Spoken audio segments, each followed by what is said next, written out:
Yeah, but where are you looking where it says how many people are waiting? All right. Go on then. Hello, hello. Hi, Pia. How are you, Simon? Not too bad, and you? I've got my Bangkok mug with me today to just get into the spirit of things. I haven't got mine. I haven't. I That was a forgot bit my delayed, cup. wasn't it? Forgot my cup of tea. There we are. Right, anybody in the stream yet? Hi, Peter, Simon, Chris. Hi, Chris. Hi, Alan. Gary, Kern. You need to turn your volume down. Oh, let me turn the volume down on this. That's better.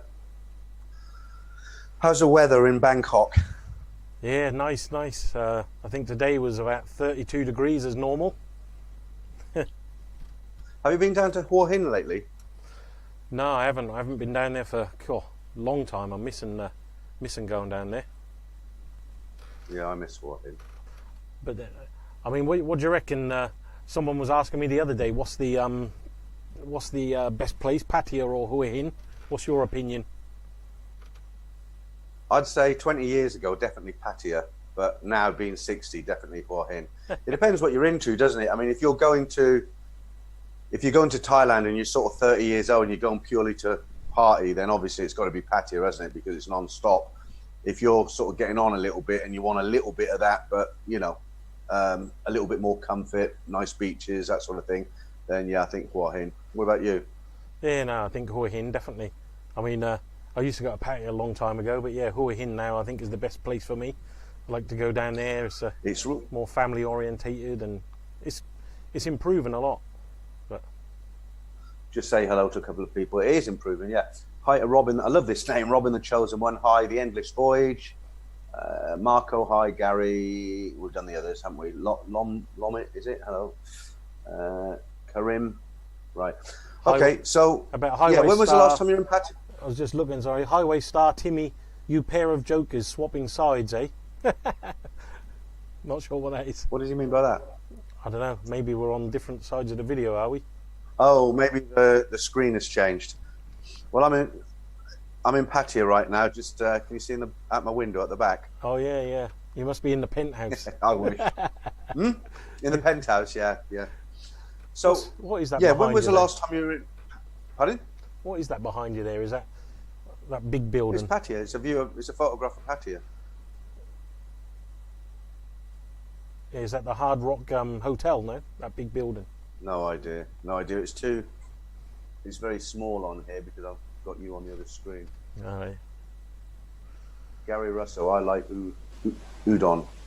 Hey, we've got Dave the Rave with us today. Hi, Dave. Hey, hello, Dave. Peter and Simon, you are loud and clear. Cheers, Dave. Cool.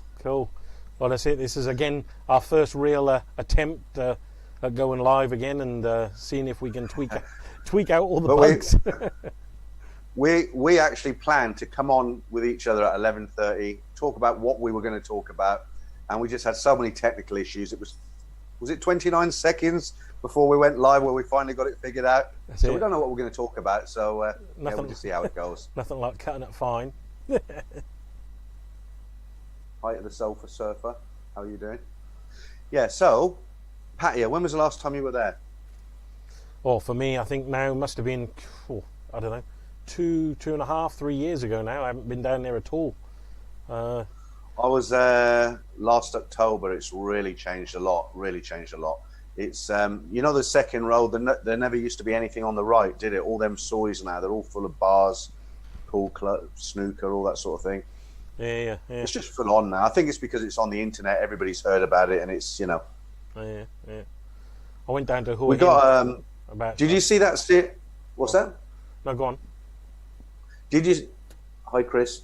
Did you see that series? Oh God, what was it called? The one we had it in the UK. It featured the tourist police on Walking Street. Was it? I can't remember. Does anybody out there remember the name of it? Oh, yeah. It was a 1-hour show. It was on in the UK, and it was all about Walking Street, the tourist police, and people. Yeah, I remember. It wasn't something. What was it called? It wasn't Brits Abroad, was it? No. Bangkok Bricks. Bangkok Bound, was it? Oh, it might have been. Might have been.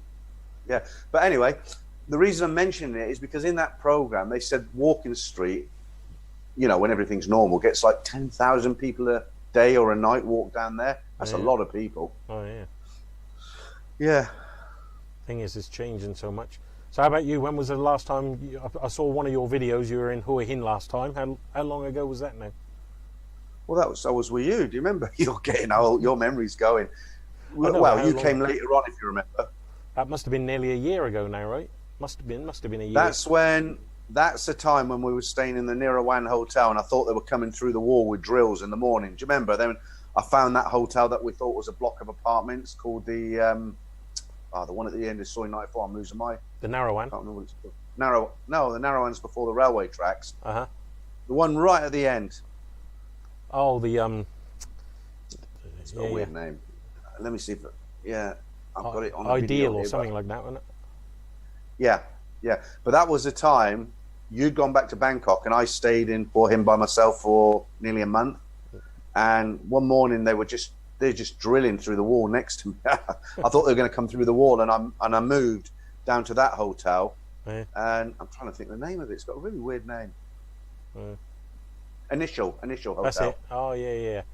I've stayed because in there once.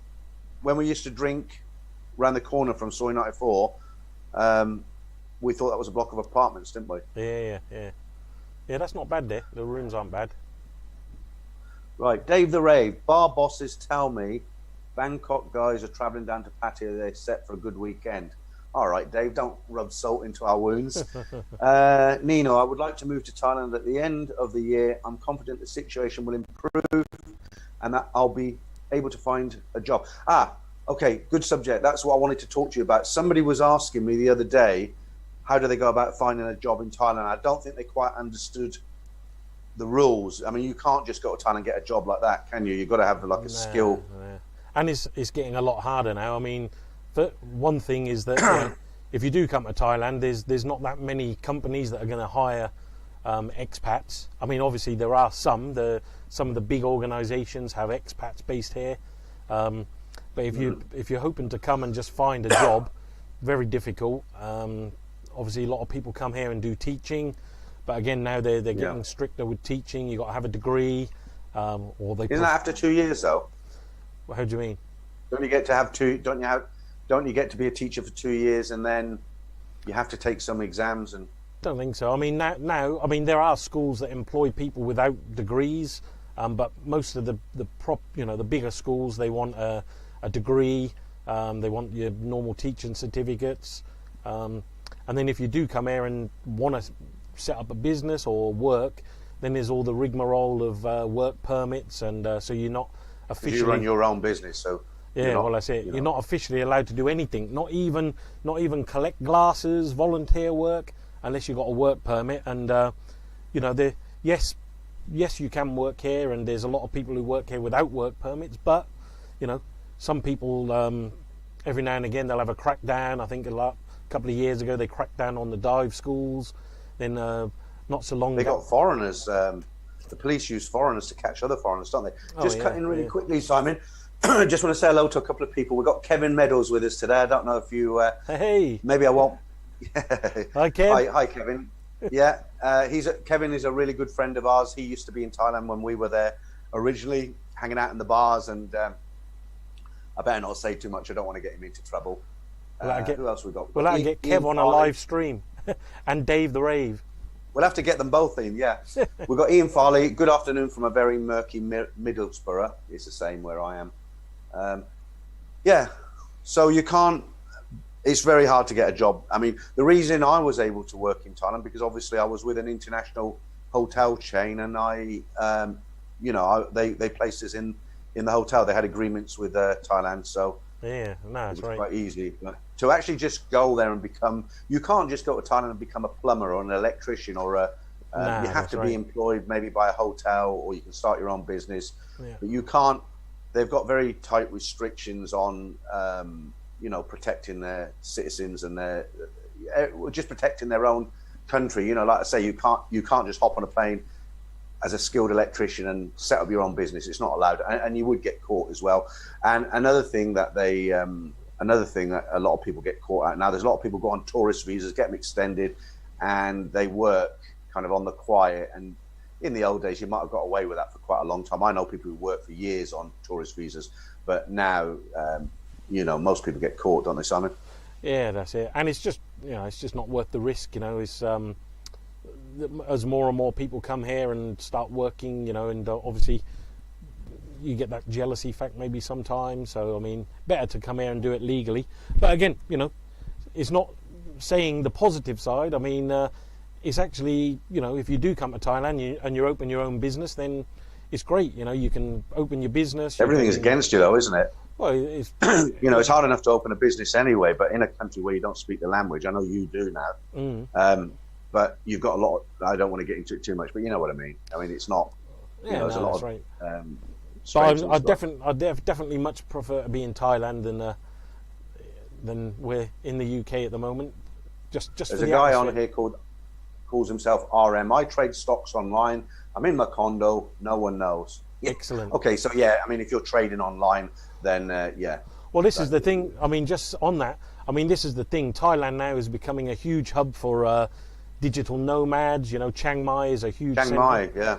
And also, I mean, there's lots and lots of people, as you say, working on, like RM, working online. They're doing YouTube like this. They're doing stocks and shares, or they're doing, remote technical support. And one of the other comments, I think, not sure if it was RM or one of the other guys, about even teaching English online. There's a lot of people who, especially China, it's a huge market. They want to, live chat with or a native speaker or really good English language, because a lot of them, they learn English, but then they don't have the opportunity to actually talk to somebody. So there's a lot of online work. I wasn't sure if that was true. Somebody told me what you just said. You can actually go and talk to people in China. Just not about anything in particular. You can just talk about, I went out and walked my dog this morning. It was a nice day, sort of thing. They just want to talk to you, and you can actually earn money doing that. Yeah, that's it. I know a couple of guys who were doing that, and I can't remember the name of the apps, but yeah, you register, you upload a trial video to the admin. Once you're approved, I mean, it's like I suppose an online, what do you call it, buddy, I suppose. But then they can talk to you, practice their English, and actually speak to an expat in another country, which is really good. And I think they pay, I don't know, some of them range from sort of $5, $10 per hour upwards. There's so many. I mean, maybe some of you out there are doing that. Pop a few of the mentions of the apps if you are doing it, because it's an interesting subject for sure. Mm-hmm. Do you say hello to a few people here? Who's in already over 70 viewers? Hi, guys. Dave the Rave. Oh yeah, cool. Jason Moss, do you guys watch any of the bloggers, and who's your favourite other YouTubers? Reply to that in a minute. Painting my fence outside my house, Alex Arthur. Paint my house outside my house in Khon Kaen. Police paid me a visit. They think I'm working for money. Did you pay them anything? That's the important thing. I once, should I tell this little story? I used to have a 125 Kawasaki motorbike when I lived in Bangkok. I didn't keep it for long because it was actually quite dangerous. We talked about that last week. But I remember I was coming out of Soi 4, and you're not allowed to turn right. When you come out of Pasnana on Soi 4, and you can only turn left onto Sukhumvit. You can't turn right, although taxis do. And I'd put my indicator on to turn right, but I hadn't turned. I was actually at the junction, and that actually cost me 500 baht. I had somebody run out the police box, and they weren't going to let me go. So, yeah. Yeah, they're getting a little bit more stricter as well now. I mean, you're at the junction, you take a wrong turn, that's it, pulled over, fine. They're not allowed to take away your driving license anymore. And most of the time you get a ticket and then go to pay it at the little police box. Mm-hmm. Yeah. Shinrana, Derby, UK. Just looking at some of that. Japan Anthony, Preply is a good teaching platform. Rabbit with all the what's going on, the baht. Why is the baht so strong? No idea. I mean, it's been strong for a long time now.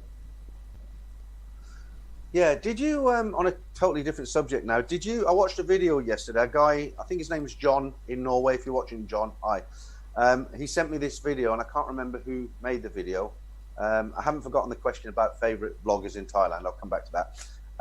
But it was about a conspiracy theory, and the conspiracy is that, I don't know if you've heard this, Simon, but there's a conspiracy theory that the Thai government, we don't normally talk about politics, I'll just tell you about this conspiracy theory, that the Thai government are using what's going on at the moment as an excuse to kind of wipe out the adult industry. Have you heard anything like that?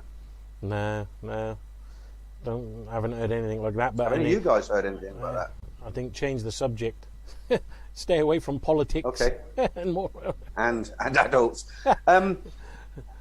Just saying. Who's your favourite? Yeah, go on. Who's the favourite YouTubers?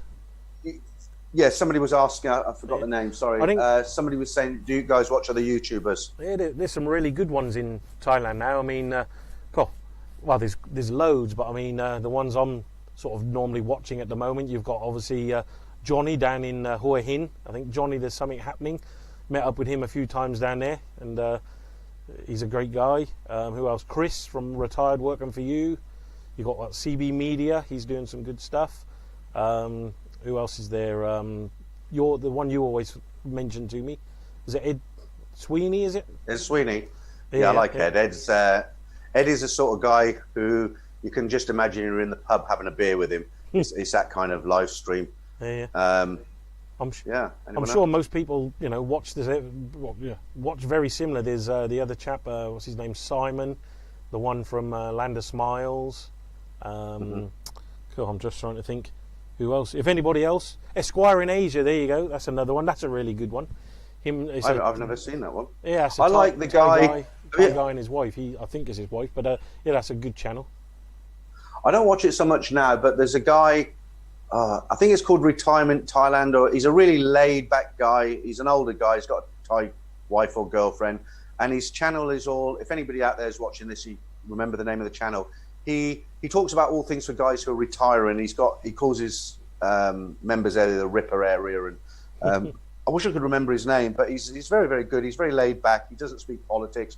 He hasn't got any opinions. He's just very informative, and he gives out a lot of good information to people who want to retire to Thailand on every subject from visas to everything really. He's very good. There's another guy I like. I think he's called Ride for Kicks. One of the guys just mentioned, Diligent Crab just mentioned that. Yeah, Ride for Kicks. I watched that. Yeah, I like him because he's got a great voice, actually.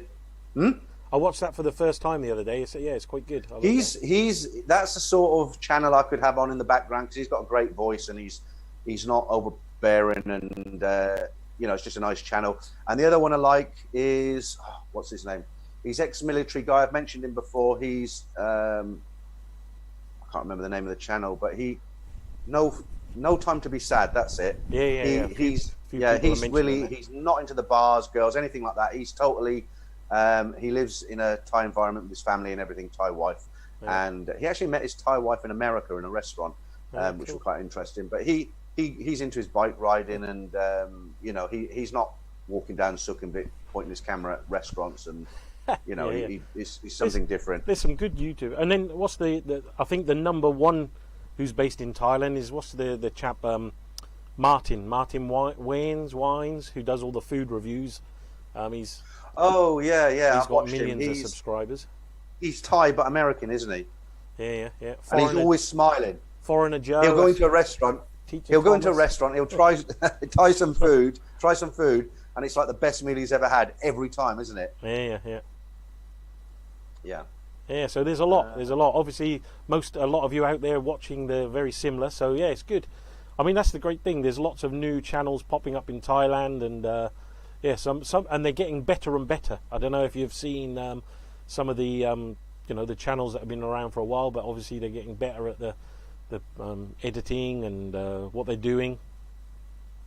It's really, I mean, it's a bad thing to say, really, but I don't have that much time to watch YouTube because I'm either making, editing videos, and or I'm doing this with you, and we talk quite a lot. Someone's giving a Lumit's giving a thumbs up to Ed Sweeney, Rabbit, Mr. Egg. I watched the one Ed Sweeney the other day, the one you sent me, and it was really funny because it was the one you sent me the link for. But he's having a chat, and like you say, he's like the. It's like you're sitting. He just disappears, doesn't he? He's sitting in Gets the his pub with pork him. pies and his. Yeah, comes back with a few You mean- pies and a bottle of beer. That was good.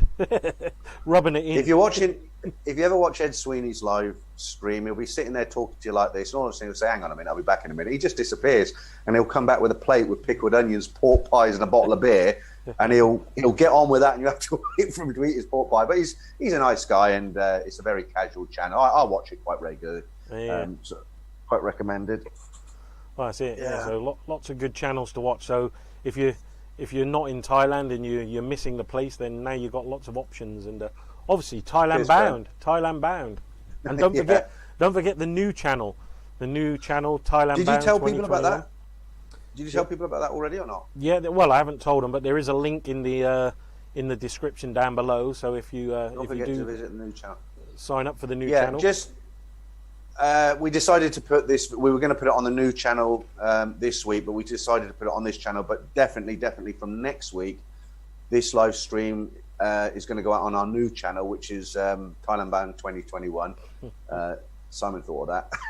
And if you have a look underneath this live stream, there's a link. It says, "Don't forget to visit the new channel." If you click that, you put that there, so that'll automatically subscribe them, won't it? They don't have to go there then. That one doesn't. No, it'll just take you to the channel and then just hit the subscribe button. And then they can subscribe. Yeah. Right. So 75 people in the chat now. Mark White. Yeah, we mentioned him, Dave. That's the guy who does all the food reviews. Yeah. Yeah, the food. Kevin Meadows. When was the last time you were in Nana Plaza, Simon? I haven't seen it with a new roof over it. Cool.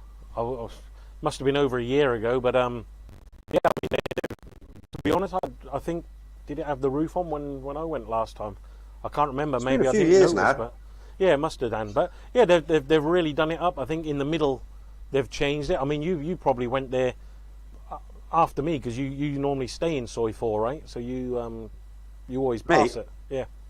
Okay. Yeah, I mean, I can remember the first time I went in. Memory lane now. The first time I went into Nana Plaza, it was. Do you know it used to be a shopping? It didn't open as what it is now. It wasn't when it opened. If that getting tongue tied now, but it was actually a shopping centre. It was called Nana Plaza Shopping, and I've got a photograph on my computer. I can't show people it, unfortunately, but I've got a photograph of Nana Plaza when it was a shopping centre. When I first arrived in Thailand in the early 90s, when you went into Nana Plaza, there was no roof, obviously. There was nothing in the middle. It was all cars parked in the middle. And they had a gold shop. There was I think it was a Turkish restaurant, a pharmacy. The third floor, there wasn't too much going on. They had a big snooker club on the right. On the left, there was a kind of hotel. I mean, you must remember that, Simon, back then when they had shops and restaurants and stuff in Nana Plaza. Then the bars kind of moved in, didn't they? Yeah, I mean, sorry, I'm just trying to. Someone said the link doesn't work, but I'm just trying to check it, but. I'm not sure. Should be okay. Which link? For the new channel. But anyway, yeah, no, I've never known anything different in there, to be honest. But yeah, I'm not sure. No, I mean, years ago when you went in there, you must have remember the restaurants and the shops. I mean, now it's all bars, and there's even bars in the middle. But I mean, you were there in the early days with me. I mean, you must remember. The Lebanese restaurant or the Turkish restaurant, the gold shop, the pharmacy that was inside Nana Plaza. Yeah. You don't remember that? No. Oh, wow. Maybe I was there a bit before you then. Yeah, probably. But yeah. Yeah, and then obviously what happened is the landlords started putting up the rents higher and higher because the bars sort of started taking over, and rest is history, as they say. Yeah. Just mentioning that, obviously Kevin, who's out there, are we allowed to mention where you're from, Kev? Because there's some good... What, Kevin? Kevin Meadows. Kevin Meadows. I did ask him on a text, but he didn't answer me last night. I said on the text, "Kevin, can we tell everybody about you, where you're from?" But I haven't got an answer, so I better not. Yeah, hi Domingo. David May, have fun. Domingo, hi. What else we got? Simon Millwall, hi. Yeah, so we've got, how many have we got in the chat now? 78. Is Oh yeah, there you go. Kev said it's fine. So I'm sure Dave, Okay, so Dave the Rave and Kev, the old right, boys. do you want to do the honours or shall I? Oh, you can. Right, so Kevin used to run the bar on the 3rd floor. Is it Billboard now? It used to be called the Carousel. He was the manager. His dad owned it. You know Dave the Rave. You must know who Dave the Rave is. I haven't asked Dave if I can tell everybody who he was, but I'm sure you've heard of him. If he comes onto the chat, Kev used to do it. Before that, though, didn't Kev? He was down in the bottom bar, wasn't he? Him and Anton. Yeah. Anton Baker. When I first met Kevin, he was with Anton, and they were running Hollywood on the ground floor. That's right, yeah. Jeez, long time ago. Dave the Rave. Hey Peter, in those days you would see elephants walking around. Yeah, I mentioned this before. I used to hate it. The bandit now, but you'd see a baby elephant being sort of taken down sort of for guy with a bag of bananas. Tourists would pay the guy to get a banana, give it to the elephant. It was really, I think it was cruel. That's one thing I actually remember. Animals. Yeah, that stuck in my head. Not just in Nana, but I remember, near the World Trade Center and around Pratum Nam, there was a couple of full-size elephants around there. So, like you say, you'd be sitting having a meal, and this guy had come along with this huge elephant and a load of bamboo and, like you say, bananas and. But he'd stick with a hook on it, right? But yeah, I mean, and you got all the traffic, in Nana Plaza. all the traffic, cars and everything. Crazy. Yeah. So it's a little bit different now, and of course we didn't have the Sky train, the BTS. There was no MRT. Traffic used to be really bad back then, didn't it? Do you remember Sukhumvit? I used to drive then. I had a motorbike and a car, and to drive. You lived in Soy 33 at the time. Was it 33 or 38? 38. Yeah, Soy 38. Yeah, and I was at that time. I think I was in 22. But just to get from yours to mine, nightmare. Train is definitely. Kev, 1994, moved to Thailand. Wow. Yeah. When are you coming back? And don't you miss the place? I speak to Kevin sometimes. I sometimes call him, and he said he'd like to go back one day, but you know, I think he spent so long there; it's kind of out of his system now. Yeah, right. What was good? Oh yeah, you were on about the traffic. I tell you, the one thing I think we mentioned it on the last one is that traffic has improved now. But I tell you, if you're ever driving in Sukhumvit between say 4 o'clock, if you hit Sukhumvit on 4 o'clock, that's it. It's gridlock till about 7 o'clock. So normally I try to avoid it or head for happy hour, because then you might as well just leave the car in the car park, wait till 7. Where's your whiskey? Talking of happy hour, where's your whiskey? I'm not drinking today, not yet anyway. No, why not? I had a cup of tea a little while ago. You watched last week's video, did you? No, well, I know. I kept banging the microphone. I'm on a different microphone now. You weren't that bad. You got a button mic. Yeah, but these are quite good actually, though they're small. Because it's evening where you are, so you'd be forgiven for having a drink, wouldn't you? But it's still kind of lunchtime here. Well, it's 12:30 in the morning, so I've got my coming up to 7:30. My Bangkok mug. 7:30 in the evening. So yeah, I might have to crack open a go on, have a whiskey. A teeny jammy in a minute. Dram. God, I miss my Drambuie.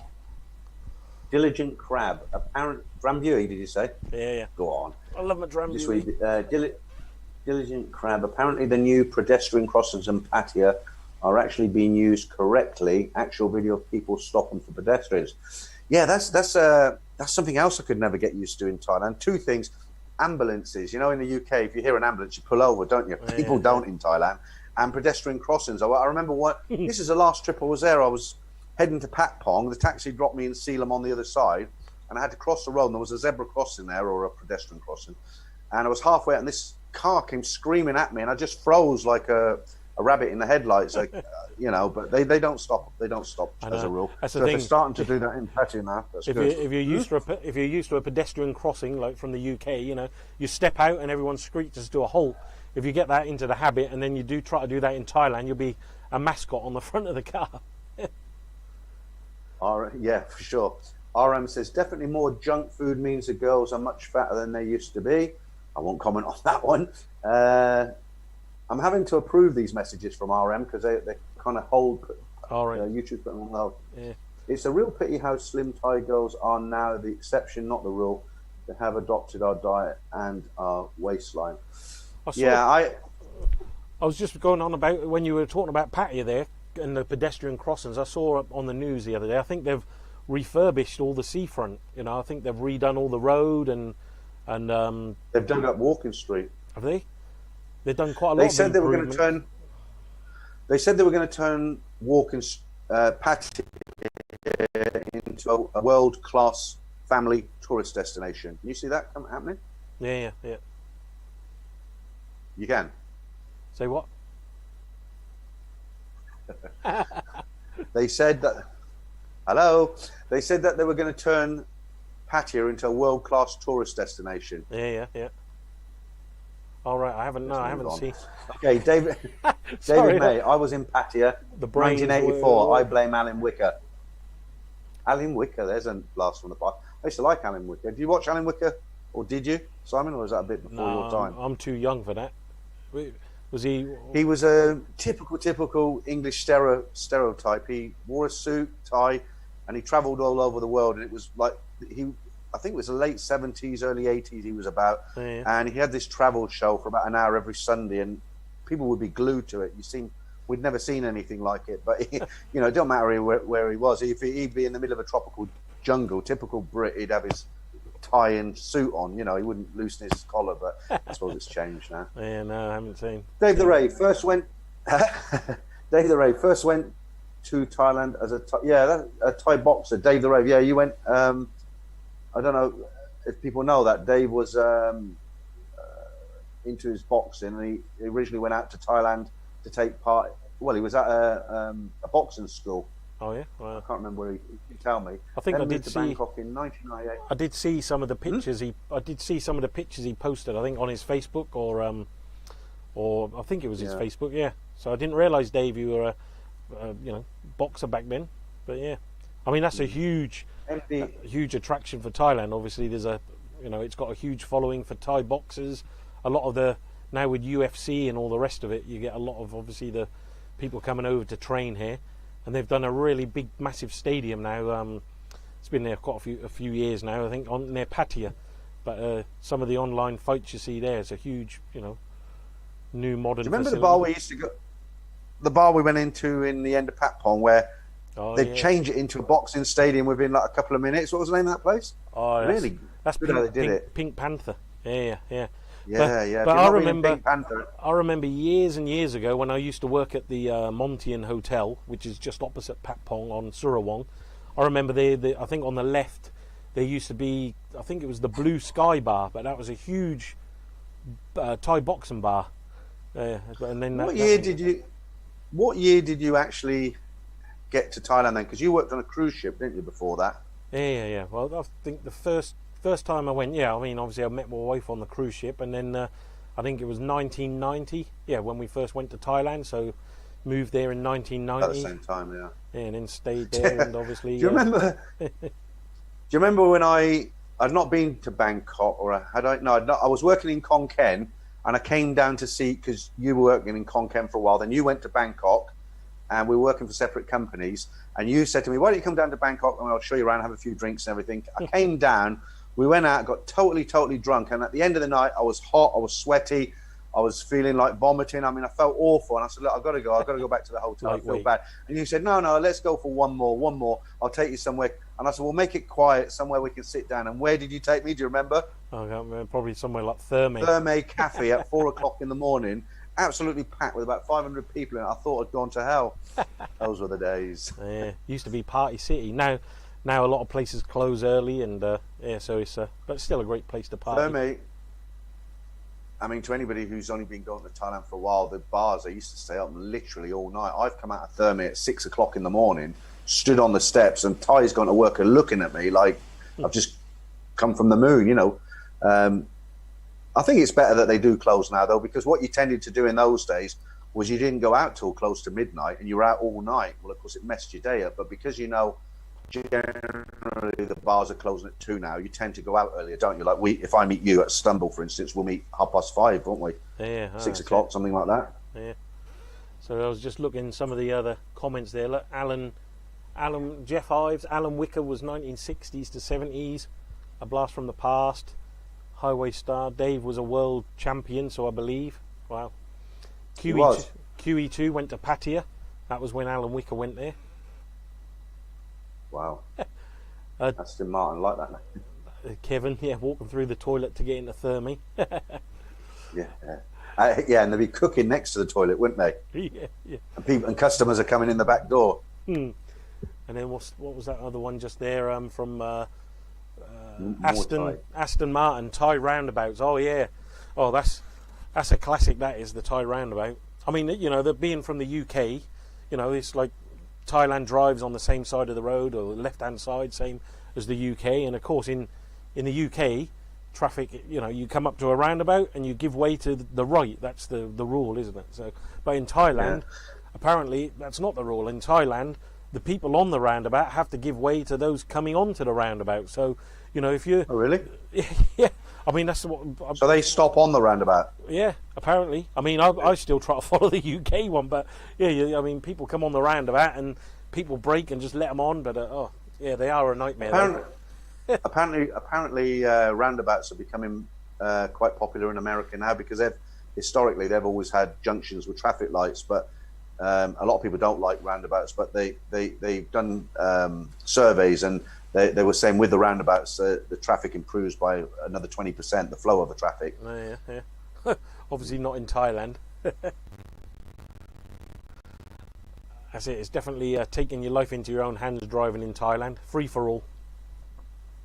The only thing I didn't mind driving in Thailand. I mean, I used to drive down to Pattaya. That was a 2-hour drive. But the only thing I didn't like about it was around Sukhumvit, central Bangkok, the traffic, before the BTS and everything, it was just awful, I mean, write a book. I remember when I first started driving here, then the one thing that always used to confuse me is that at certain times of the day, they change the direction of the roads. So, if you've got maybe a 6-lane section of Bangkok, 3 going one way, 3 coming the other, but then at rush hour they'll change, so you'll have only 1 lane going one way and 5 coming the other. And if you don't know, you turn around this road and then suddenly it's like, hang on, I came up here the other day, but now I'm not allowed, and all these cars are coming at you. So it's you have to certainly get familiar with the road changes and rush hours and changing direction. Now it's a little bit better. They've got all the lights up to tell you, but they didn't used to be so clearly marked before then. I remember last year when I was in Bangkok, another thing that surprised me was how, the police vehicles now, they've got proper, like they look like American police cars. Like I remember in the old days, you'd have 2 cops on a Honda Click or something, and it was a real old Honda Click, they owned them bikes themselves. The equipment they had was really ropey in the transport. If they went to arrest somebody en masse, they'd just sort of turn up in the back of a pickup truck, wouldn't they? But they seem to have improved a lot. Their vehicles have. Okay. What's that? Just right. Brian Jacks lives in Thailand. What's Brian Jacks?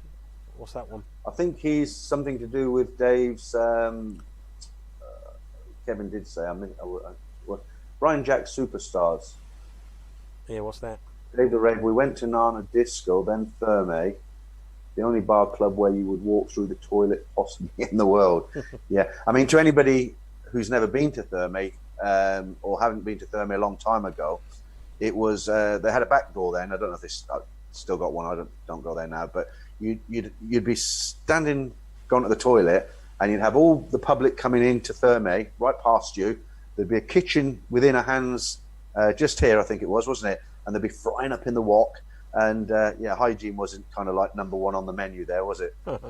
I think to tell you the nightlife, thank you. The nightlife scene is changing a lot. I mean, they're getting more and more bars, and I mean, like international standard, and quite how do you say, very expensively decorated, and there's. I'll tell you what I did, or where I did go. I've done a quick tour of some of these hidden bars. They got all these. Before you get into that, I'm going to interrupt you because I don't want to lose this chat. Yeah. Hold that thought, Simon, because you were asking who is Brian Jacks. So there's a couple of people there said he's a judo master. Brian Jacks, ex-world judo champ, just in case anybody else was wondering. All right, cool. Okay, so sorry, I did interrupt you there. What were you saying? No, I was just saying about the bars and restaurants in Bangkok or Thailand now. They're getting, super high. Not high class. High class is not the word, but I mean, just wow. There's a lot more money going into them. Yeah, they're amazing. Some of them. I mean, I was just saying to you that there was I'd done a quick tour of some of the hidden bars of Bangkok, and they're quite interesting. This one where is it now? It's down Soy 20. If they're hidden, how did you find them? Well, I mean, obviously they're online where to go, but it's a Havana Social. That's quite good. You go there and it's down a little soy, a telephone box on the wall, and you walk into the telephone box. Oh yeah, punch in the code. I've heard about that. And then the door opens, and then you can go in, and it's a really cool sort of Cuban style bar restaurant. And there's a few of those now, little hidden speakeasies. Couple in Chinatown, which is Chinatown's becoming quite a good place to go now. They've invested a lot of money there in a big drinking area and entertainment zone in Chinatown. Do you remember what was that? They had what was the name of that place now? The White House. They had a cluster of bars along Sukhumvit. Oh, Washington and it just Square. got closed down. Clinton Place, was it? No, not Washington Square. That was that's where Bourbon Street is or was. Yeah. It was Larry from California had a bar in there. They had a big white bar called the White House. It was called, I think it was called Clinton Plaza. Oh right, yeah, they put all these bars up illegally and they got shut down. Larry's Dive, was that the one?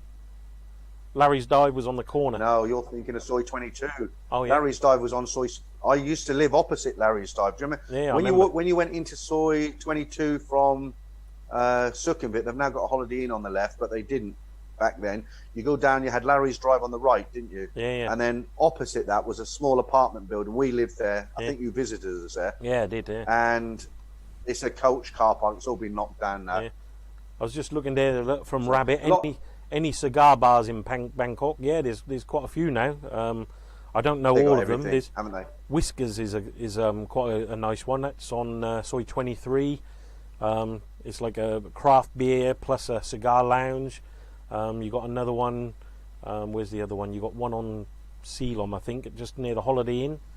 But yeah, craft beer places, cigar lounges. They're getting more and more of those pop up now. So some really nice places. I mean, I don't think now, if you said, have they got whatever you're asking in Thailand, I mean, I can't think of anything they haven't got. They've got it all now, haven't they? Oh, yeah, that's right.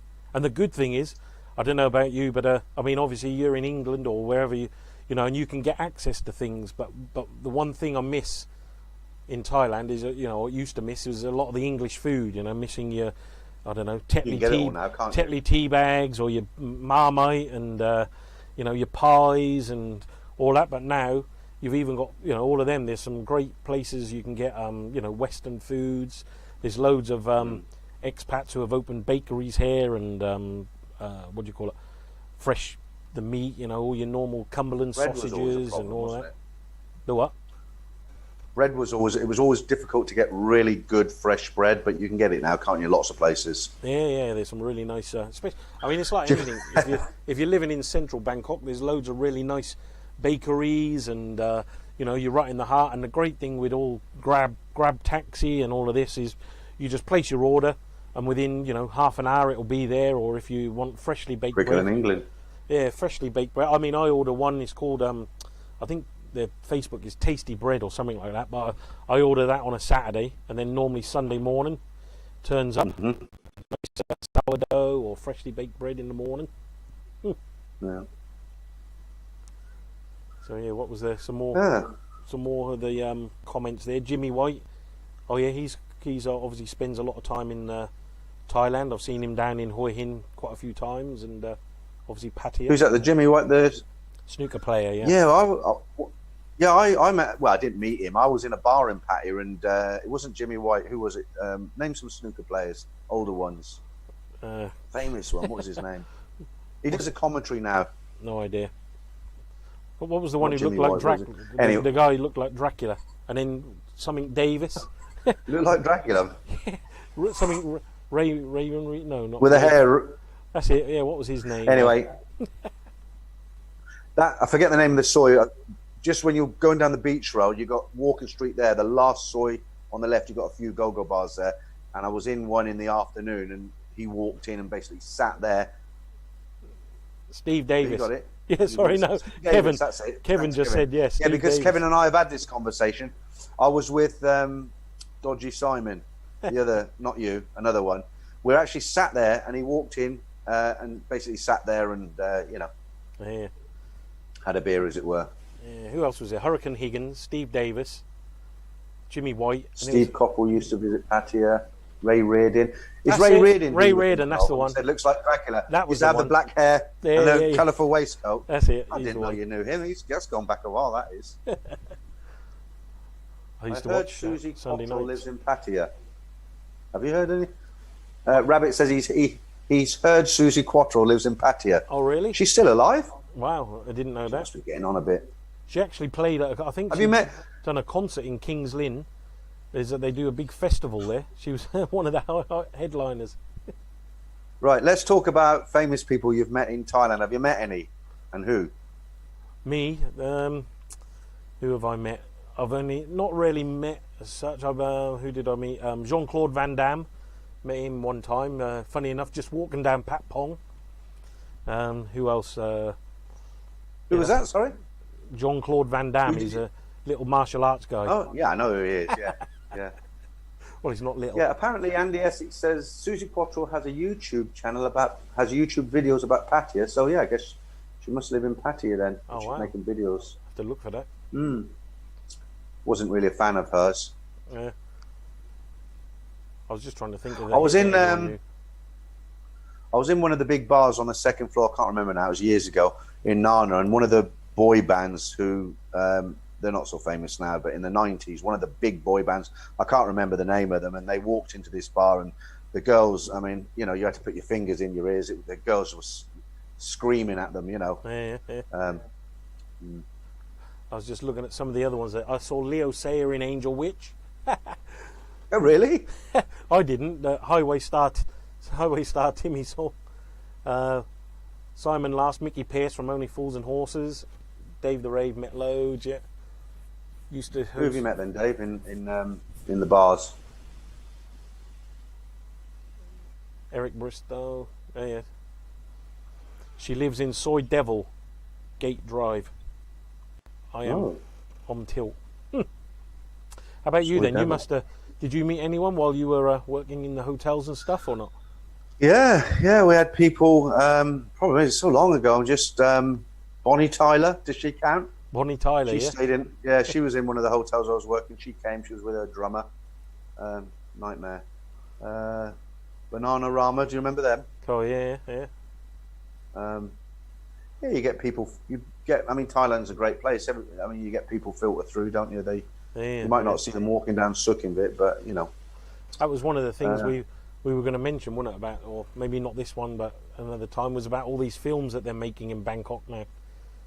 Oh yeah. We were going to talk about that. Yeah, I remember. What was that one we watched last? We both watched it, and we both decided it was rubbish, wasn't it? About the guy, was he a hitman or something? It was called. Was it called Bangkok? No, I think it was One Night in Bangkok. It's not that old.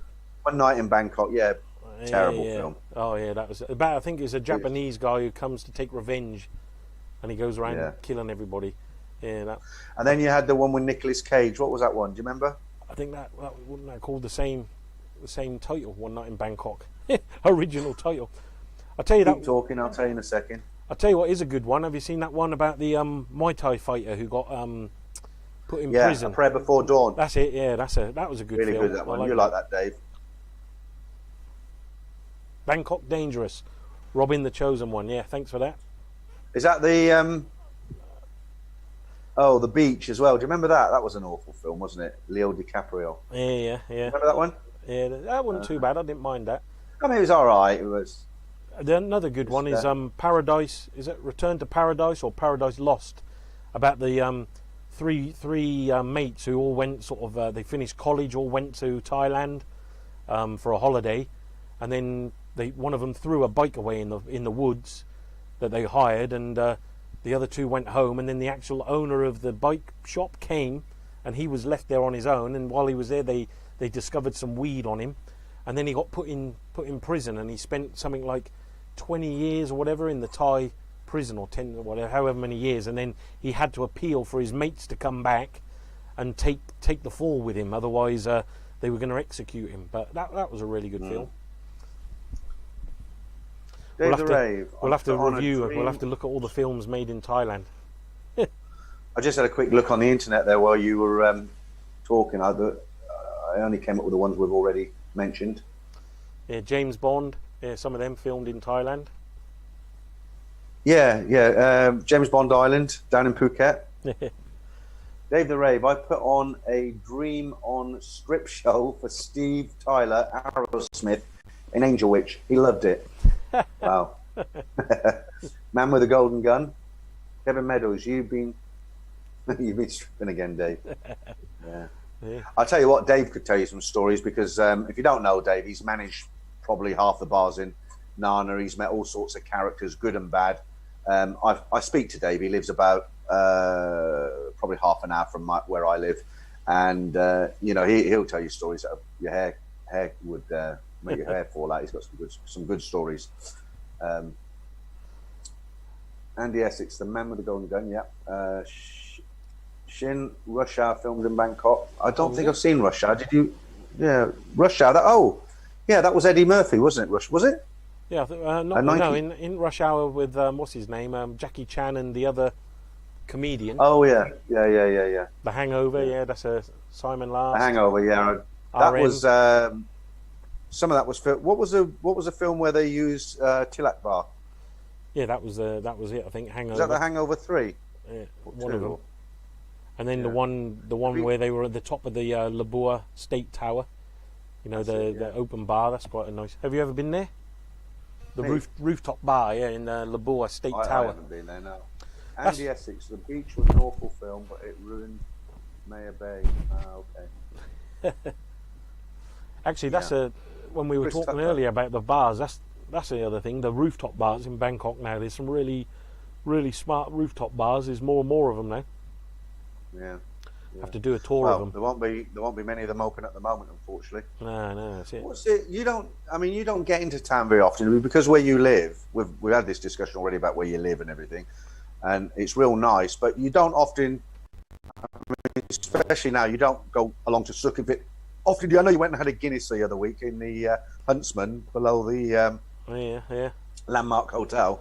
I go there for my morning brew when I'm staying at Soi 4. I'll tell you where else I went. Do you get there's an Irish bar on top of Pat Pong. I went there with my two boys. On top of Pat Pong? Yeah, there's a big right on the corner now of Pat Pong, opposite the Pat Pong 1 or opposite the Montian Hotel. You know where Burger King is? Opposite.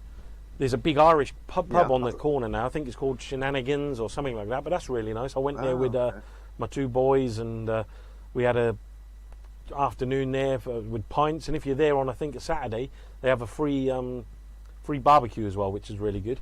But that was really nice. But yeah, I mean, I don't go into Sukhumvit that often. Where I live, over in the west side, there's plenty around here. I mean, there's a place called the Paseo where go there. They got Wine Connection, which is a really nice restaurant with lots of imported wines, cheeses, all that sort of thing. Plus, there's quite a lot of nice restaurants around here, so yeah, no need to go into patio. Yeah, I went out with you, didn't I? Yeah, you fallen asleep, or you Me? on your phone? No, I'm trying to tell everyone not to send me messages because I don't want to turn it off because I'm waiting for something. But just on the camera, it looked like you were asleep. Your eyes are down. Like well, I've been listening to you, haven't I, for the last half hour? Yeah, cheers. I'm only joking. Right, Dave the Rave. Nicolas Cage was spotted in Soy Cowboy during the film. He was making Bangkok dangerous, right? And I'll just go back to thanks for that. That Karim, Chris Tucker and Jackie Chan was in Rush Hour. That's it. Yeah, I remember that.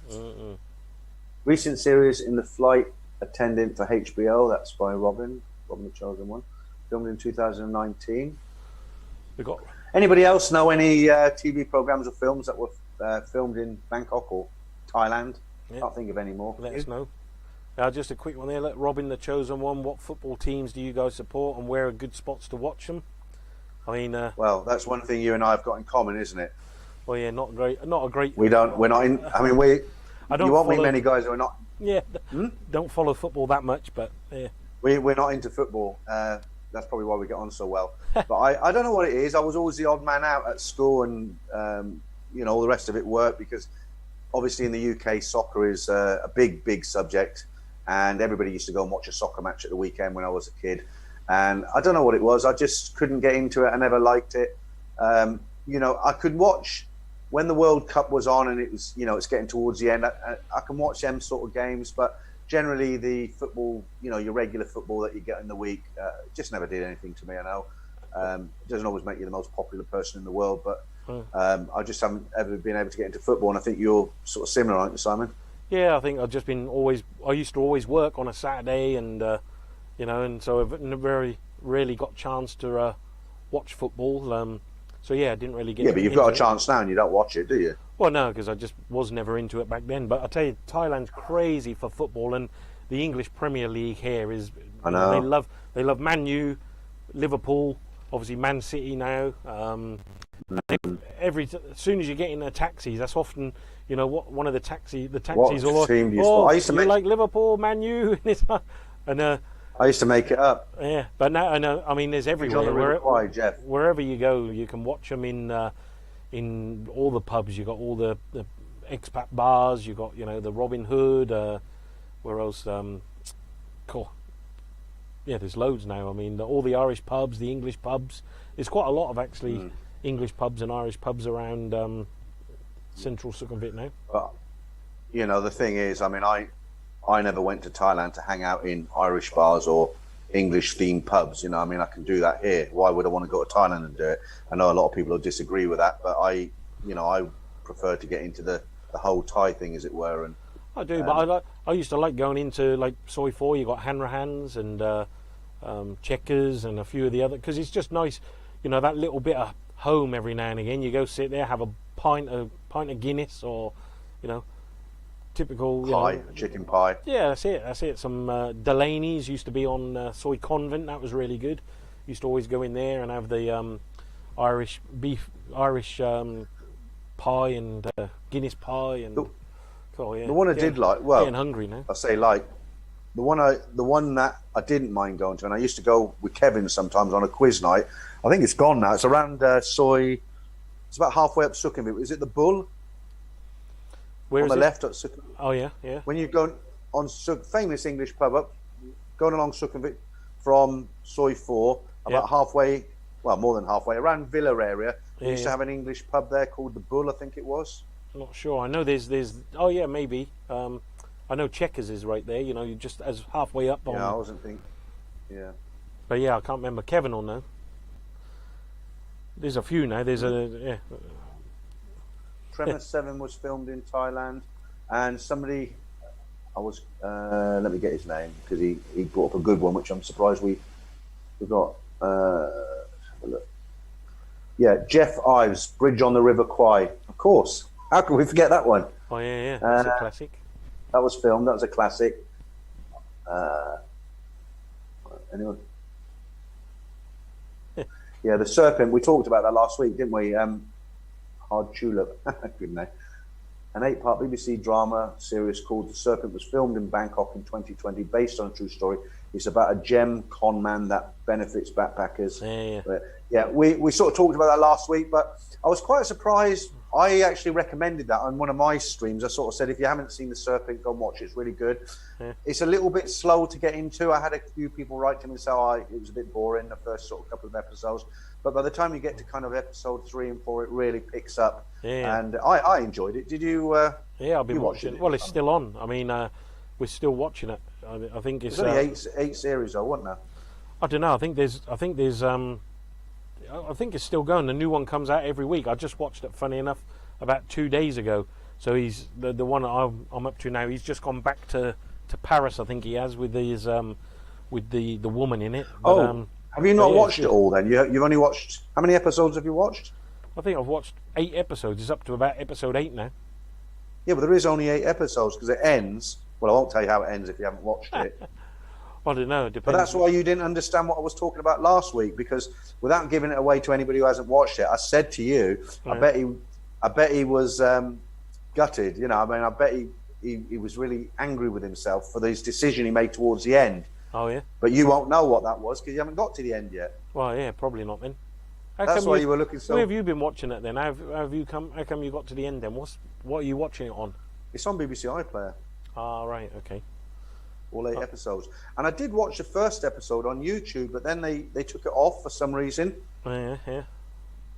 I think what maybe somebody did was film it with their phone on the TV playing, and then upload it on YouTube, and then maybe they found it in copyright and took it off.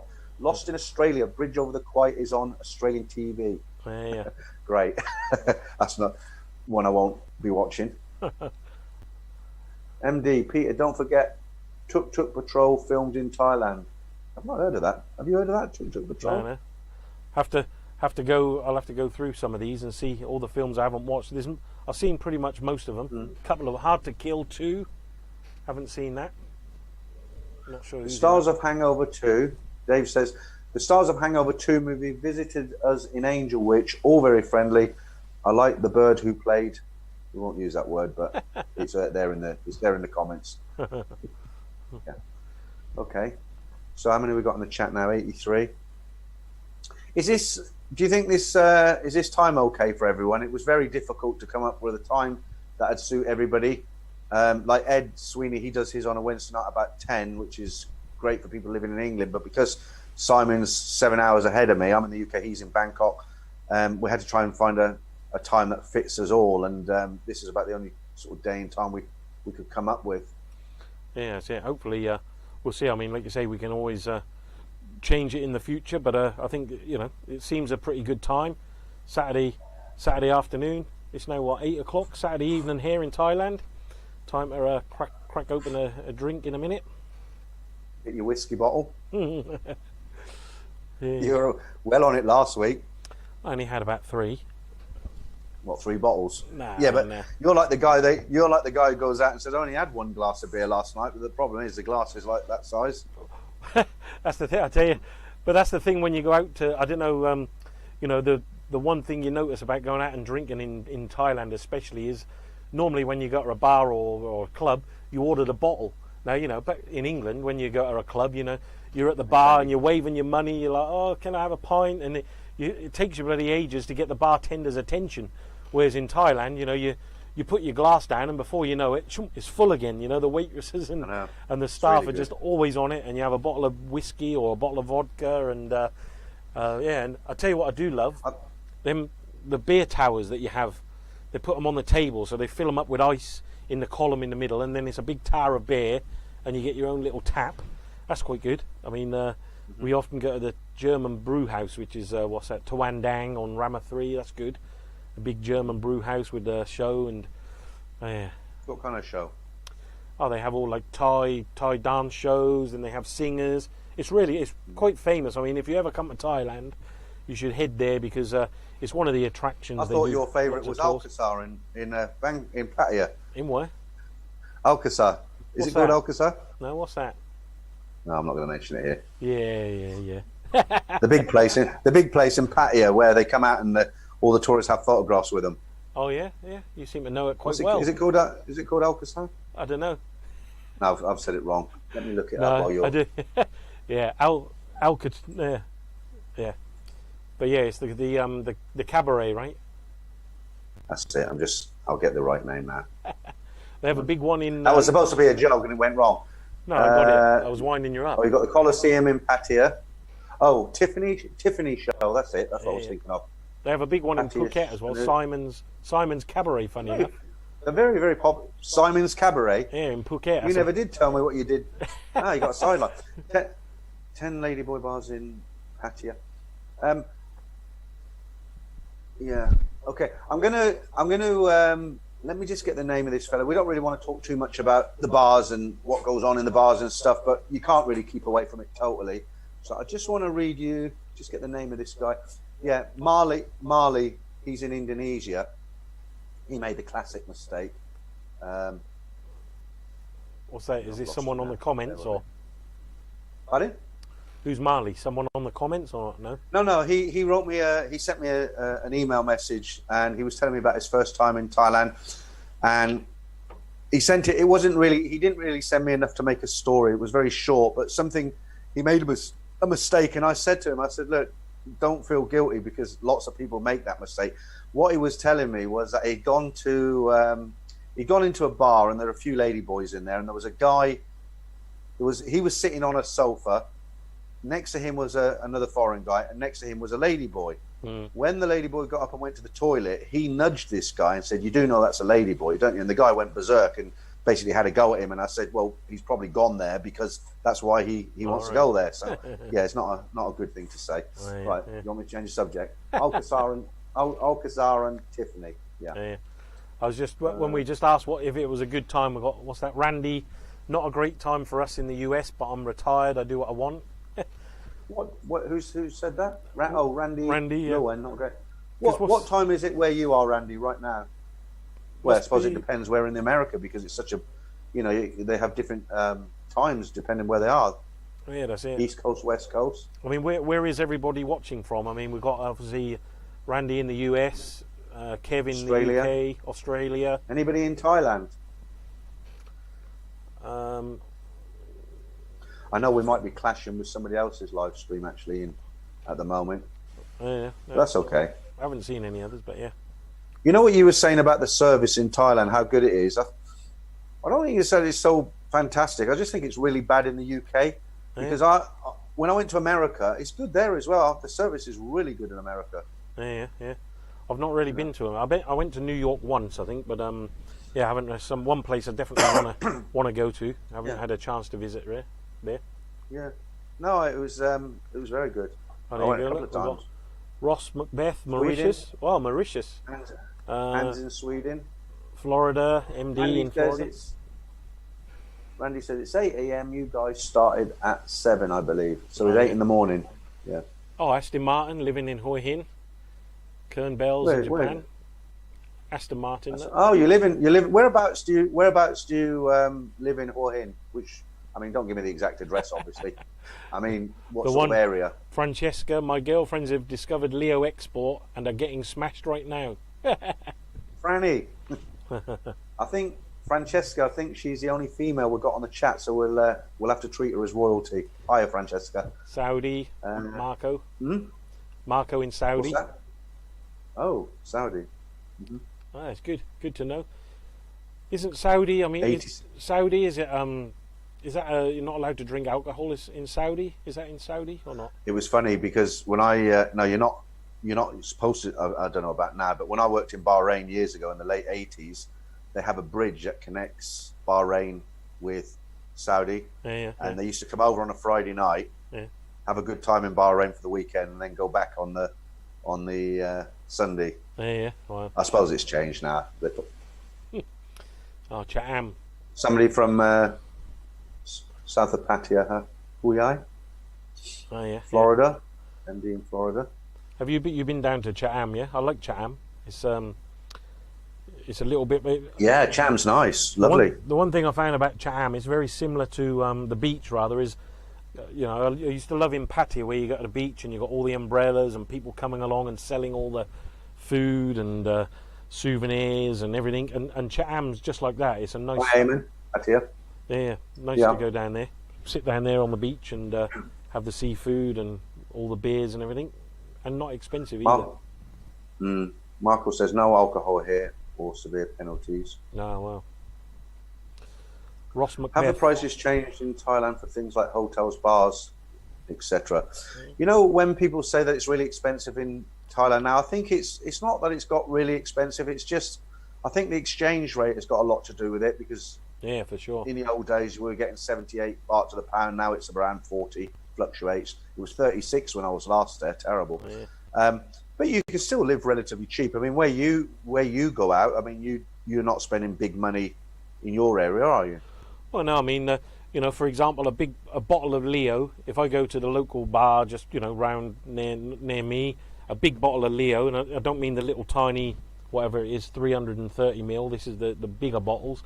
I think it's around about 120 baht, 130 baht, but that's in a bar. I mean, if you buy it from 7-Eleven, it's about 40 baht, so it's about £1. But yeah, I don't. Like you said, I think prices really haven't changed much in Thailand.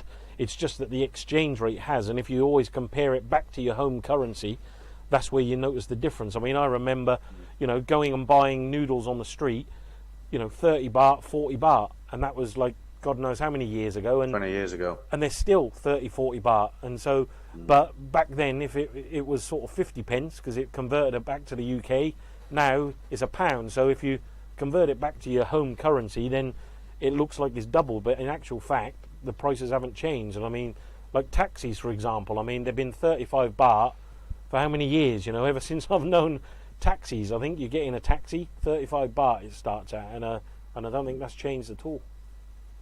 Jeff, I'm just smiling at what you've written. I can't read that out, unfortunately, but it's funny. Yeah, the taxis are still cheap as well, aren't they? Yeah, that's it. If they put the meter on. Yeah. No, I mean, you don't. Yeah, I think it's not that expensive. Do they try and? Is it as bad? Like if you go out and catch a taxi where your house is in Bangwa, is it the same as Sukhumvit? Where I don't think they try and quote you. They'll put the meters straight on, right? I've never had a problem. That's it. No, I mean where I am, it's only I mean where I am, you flag a taxi down, you jump in, and that's it, straight on with the meter. And the same, all the ones waiting at the BTS station, you jump in and they'll take you straight where you want to go and on the meter. I think it's only in the more tourist places, you know, when they see you get in and they're like, oh, 200 baht, 300 baht. It's like, no, meter. It's like, no, meter. It's like, see you then. Just go get another one. But have you ever heard of Leo Export? Francesca said my girlfriends have discovered Leo Export and getting smashed right now. I've had Leo, but not Leo Export. Have you? Or is that what they call it? No, I don't know. I thought I see someone actually. I think I saw someone post a picture the other day, but no, I haven't had Leo Export yet.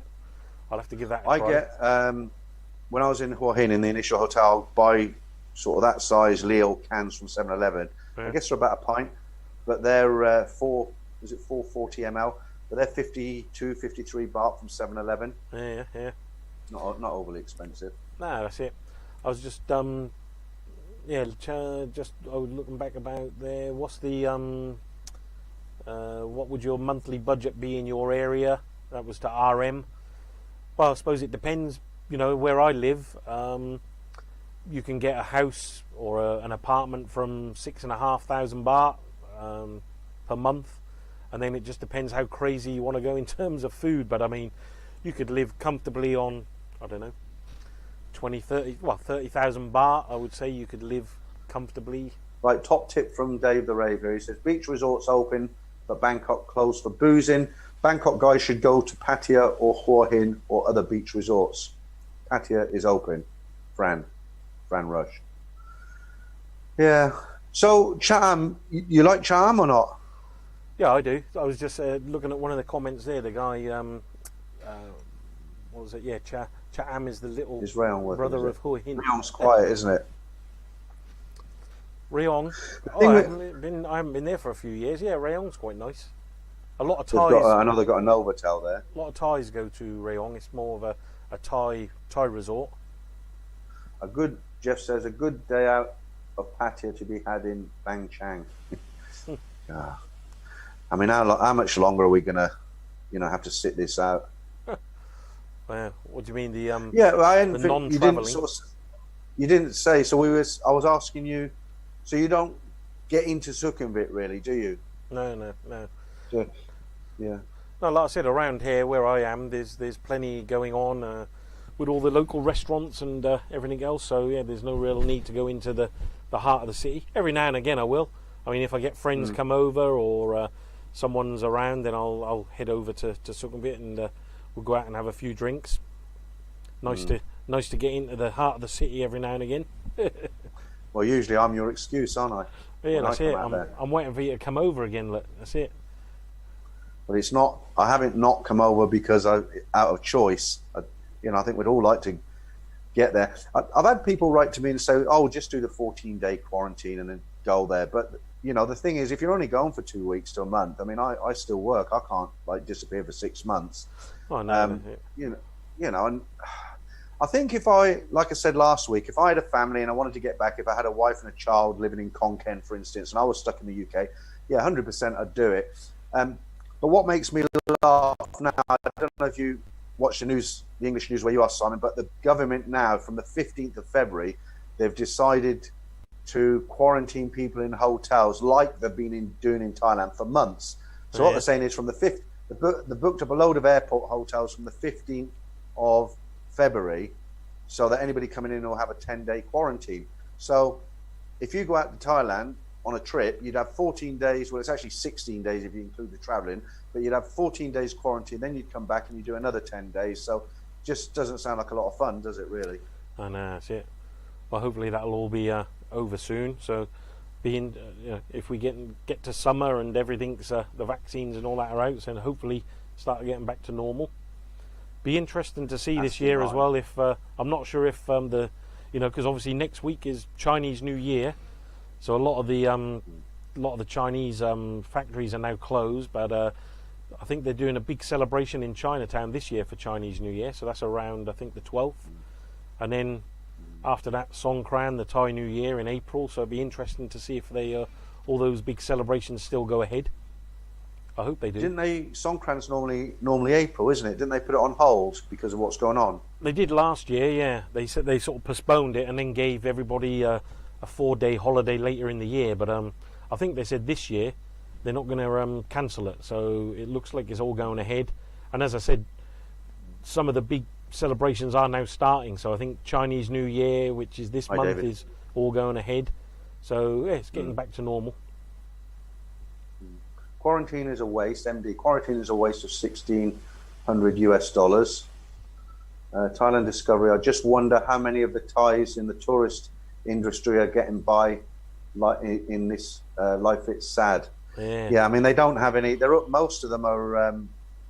Most of the people who work in the sort of entertainment areas, they're all kind of classed as self-employed. They don't have any backup, do they? So, when the bars and that close, they haven't got any sort of safety net. There's nobody giving them a handout. I think most of them have gone back home, haven't they? Well, yeah, that's it. I know a lot of people have gone back home to the provinces, but I mean, it's hit everybody hard. I mean, obviously Phuket, Pattaya, the main tourist destinations, the hotels are closed, and the thing is, it's not only obviously the hotels; it's the knock-on effect of everybody else involved. The laundry companies, the driving companies, the wholesalers who supply all the stationery. It's right up the line, isn't it? So yeah, I mean, there's a hell of a lot of people infected, but and yeah, some hotels have just closed the doors and said, we're closed now until things change. And as you say, a lot of the good thing about a lot of the Thais, they have families back home, so they'll go back to the provinces, stay with the family, help the parents, and then wait until it gets back to normal. But will it ever be back to normal? I think it will. I think at the end of the day, Thailand is one of those destinations that everybody they love to come to Thailand. So yes, it's going to take time. I'm not saying it's not going to. I'm not saying be quick, but of course everybody's going to rush to come back to Thailand, I think. Yeah. No, I'm not saying tourism will never come back to Thailand, but the people who work in the entertainment industry. I mean, is it going to die a death? I mean, will it come back? Look what they're doing in Pattaya now. They're digging up the walking street, aren't they? It'll come back very quick. I mean, like just that comment there from Chayapum Farang, just about bounce back. Obviously, remember the tsunami, and yeah, exactly. I mean, after the tsunami, everything came back, and it brought a lot of changes. And I think the same. Once everything gets back to normal, all the bars will start opening up. Maybe that a lot of people maybe won't survive, and new owners will come in, but it's like one of those destinations. It's like Las Vegas, everyone will head there again and bounce back again. And I'm sure Thailand will get back to normal. Maybe I don't know how long, Dave. But yeah. Yeah, I think Dave the Raver's on a backhander here. He's saying real meal deals at the Blue Ball Sukhumvit Soy 18. Meals as cheap as 99 baht. Someone's slipping you a few pounds, Dave. That's it. Sure. Does that mean we can go there now and have a quick meal? How many bars have closed and will never reopen again?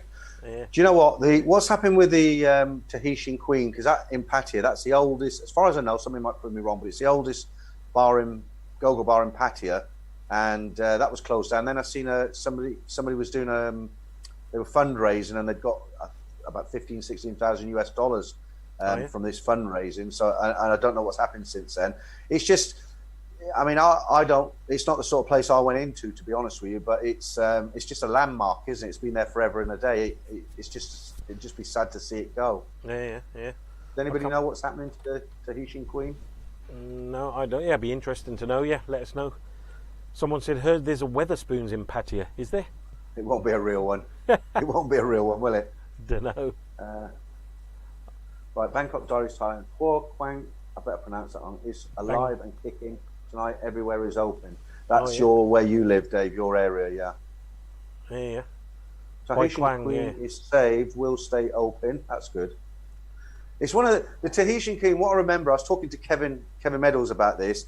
It's one of them places where I've never gone to it in the evening. I've gone to it in the afternoon. I've been walking down Beach Road and go in and have a quick beer in there. And you walk in, and because it's so bright outside and so dark in there, it actually takes you sort of, without exaggeration, probably 20 seconds before you can see anything. You know, you can hear the music and you hear people talking, but, you know, you're just seeing all these dots in front of your eyes. Yeah. Oh, that's good then. But yeah. Oh, just someone. There is a Weatherspoons in Soi Buakhao. Oh, wow. I have to go and have a look at that. Didn't even realise. Which one? Lost in Australia. Yes, there is a Weatherspoons on Soi Buakhao. Is it the Weatherspoons from? Is that you crackling on me? The same as the UK, or? I mean, it won't be a real one, will it? Well, I don't know. I mean, that's the thing in the UK, isn't it? Weatherspoons famous for cheap beer and cheap food, £1 a pint.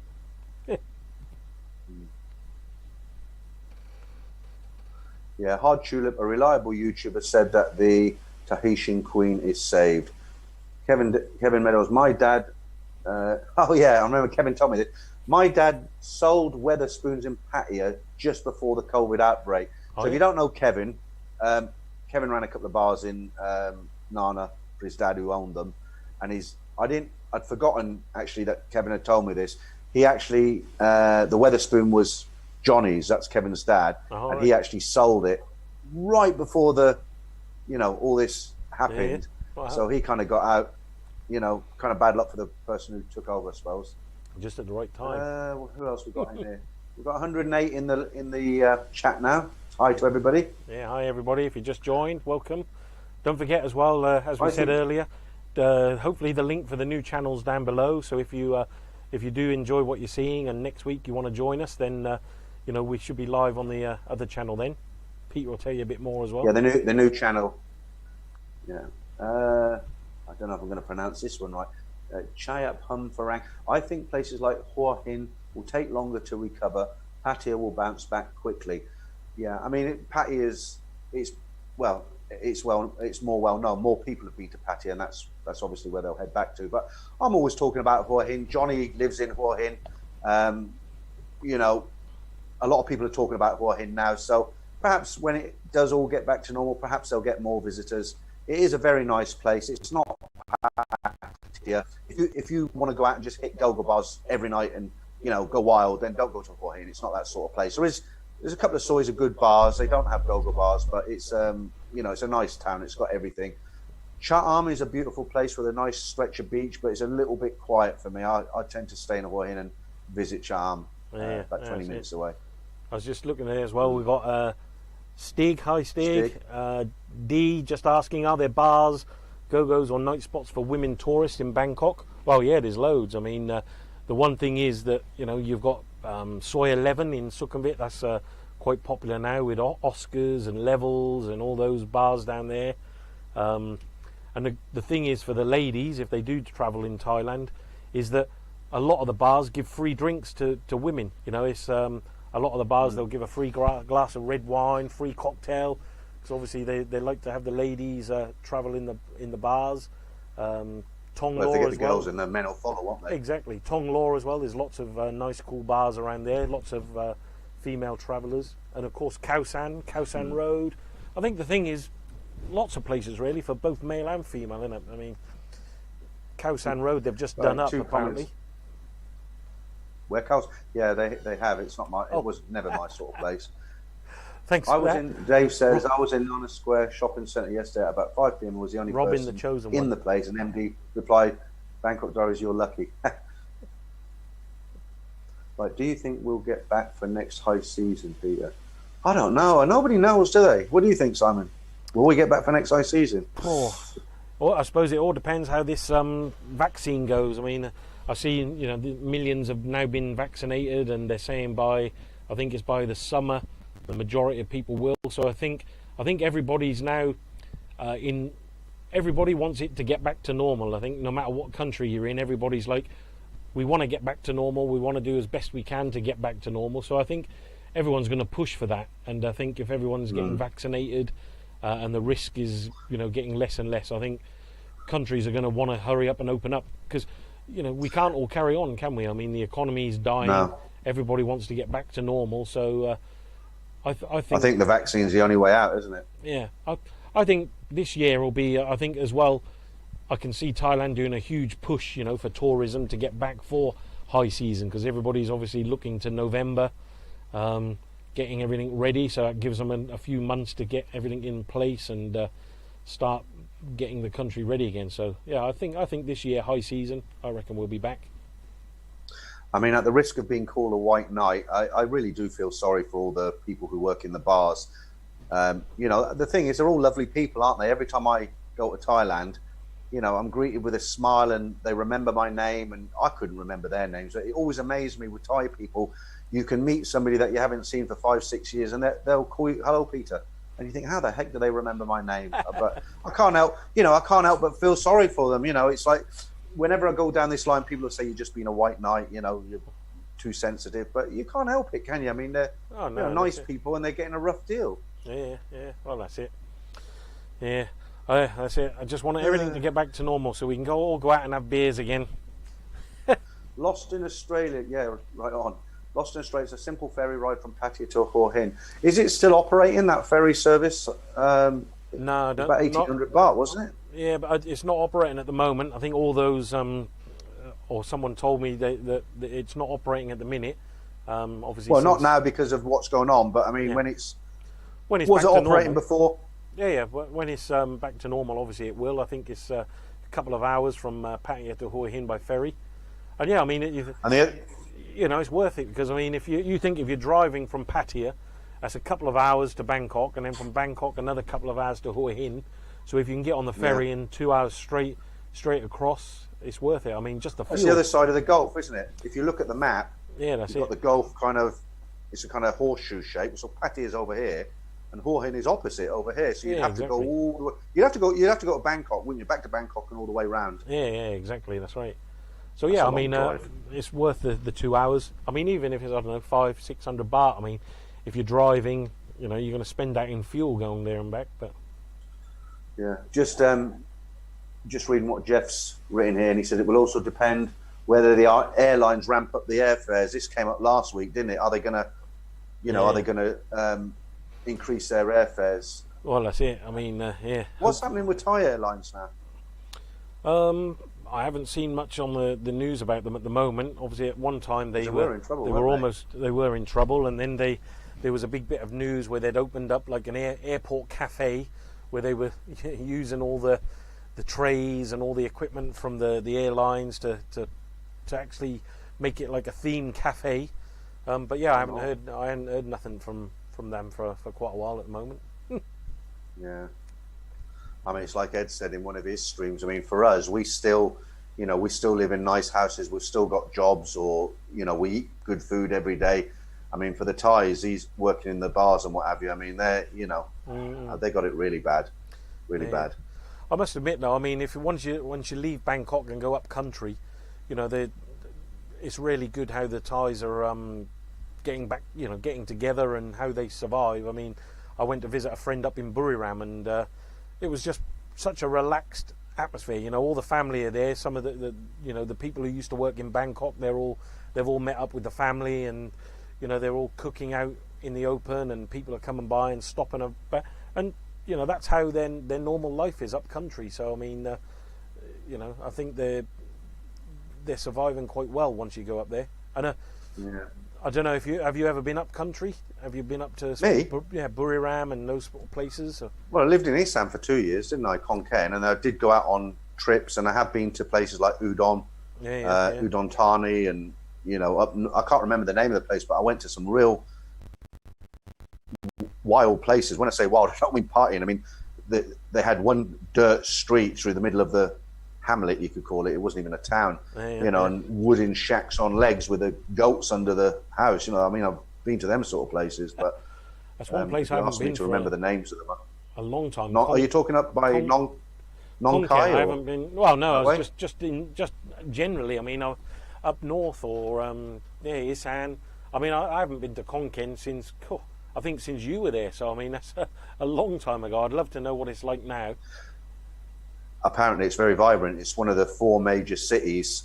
It was a city when we were there, really, but it wasn't. I mean, they didn't have the infrastructure and everything that they've got now. People write to me and let me know. You know, I mean, apparently they've got everything now. But Yeah. I mean, I had a good time in Concan. I know we had some good times in Concan, didn't we? Yeah. Wow.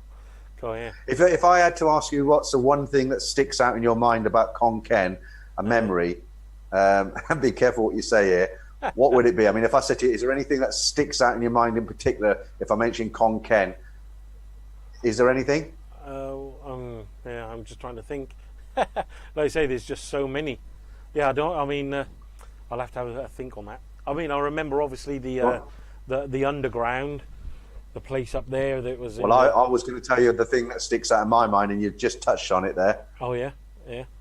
Well, I mean, it was always the brewmaster. Oh, Do you remember right, the German yeah. fella? The German brewmaster. He was always absolutely smashed, hanging over a bar in town any time of the day, even breakfast time, wasn't he? He was the hotel. It was a Sofitel in Concan. I believe it's called. I believe they've rebranded it as a Portman now, and they had a big entertainment complex underneath. And within this entertainment complex, they had a micro brewery. They made their own beer. Well, the guy they brought in from Germany to make the beer, he was always, let's say, testing it. And he was always totally smashed whenever you seen him. He had a reputation in town, didn't he? You'd be driving through town at 1 o'clock in the afternoon and he'd be, over a bar. Nice guy, though. I'm thinking of the second one, not the first one. Can't remember his name. That was quite an impressive. I mean, you think back then, I mean, however many years ago that was now, over 20 odd years ago, right? That was a huge thing for Concan. I mean, a big hotel like that with a microbrewery, karaoke and everything else, big nightclub. I remember there used to be another big nightclub called High Tech, I think it was. In Concan? Yeah. I remember High Tech, yeah. Yeah, before the Sofitel opened. And then obviously after the underground opened at the Sofitel, that was, that they took over most of the other places. But yeah, it was really good. Let's see what people are saying about Concan. So, I can't really pronounce this. I'm going to call you Chayam. Farang, great city, Concan. Jeff, check out No Time to Be Sad on YouTube. I did mention him. He was the guy, No Time to Be Sad. I mentioned him at the beginning. He's married to a Thai that he met in America. It is a good channel. Dave the Rave, Concan is the most modern place in Isan. I think anywhere. Yeah. No, it is. It's, yeah. There you go, another one. Aston Martin. I have a house in Pak Chong. It's rural and the people are mostly into farming. My wife's family are doing well. That's good to hear. Good. Concan University. Great bars. Good. Yeah, I think there definitely have to be a visit to Concan. Go to see how it's changed over the years. Yeah. Are we going to stay at the Sofitel or now Portman? I mean, I suppose it must still be there. I doubt there's any of the old people there. Oh, I bet there are. I bet some of the hotel staff are the same. Yeah, maybe. That'd be a lot left, but there'll be, So, where else? yeah, I just mean, they're working in a 5-star hotel. Yeah, I was gonna ask everybody where's your favourite places? I mean, in Thailand. I mean, you got a few there. Royet, John Milne. Anyone been to Royet? Baz LeBleu, been to Korat. That's all right. So yes. Francesca. What's that, Francesca? You're talking about? What's that hospital there? I would recommend the hospital for ASQ. If they did it, sadly not. They saved my life saved my life last year when I was in ICU for 2 weeks after serious sickness. I love the staff there. I gave birth to my son there. How do you pronounce that hospital? Is it Paya Thai 3? Yeah, it's not far from here. It's a good. My eldest daughter. Good hospital there. I think most of the hospitals are really. I mean, there's a good. You can't knock the hospitals in Thailand. They're brilliant. My eldest daughter was born Rama 4. I forget the name of the hospital on Rama 4. You know what? When you go through the tobacco factory on Soi 4, if you went through the tobacco factory, you come out on Rama 4. There's a hospital kind of over there. Right. Yeah. I can't remember the name of that, but yeah. But my eldest daughter was born there, and yeah, really good. I think that's it. Buriram on Soi 3. The hospitals in Thailand, like you say, are fantastic. At the end of the day, they're a business. Obviously, you get a private room. McDonald's in it. Yeah. Paya Thai 3. They got a little sushi restaurant in there, Starbucks, and a few other things. Yeah, it's nice. And I mean, that's a big thing in Thailand, medical tourism. I mean, you get a lot of people coming here for Bumrungrad Hospital, quite a famous one. It's expensive though, isn't it? Yeah, I think. But then again, you say it's expensive, but is it? I mean, from what I've heard, the people who are coming here, Thailand's quite cheap for the medical the medical procedures you get here are cheaper than you'd pay back home. Same as dentists, to have a root canal or whatever, however much you'd pay back home. People come to Thailand, and especially plastic surgery. I mean, in one of the hotels I worked at, that was their focus. People would come to Thailand, they'd have surgery, and then they'd recoup in the hotel for like a week, 2 weeks. And also the hotel would have a doctor who would check up on them. And I mean, we used to get a lot of guests doing that. So yeah, medical and hospitals very good here. Just looking at the UK, we get. Just looking at the message from Hard Tulip. I'm in Newcastle. I've sent my Isan girlfriend about 480,000 baht since April. £12,000. Jeez. She worked in Pattaya bars, then the virus happened.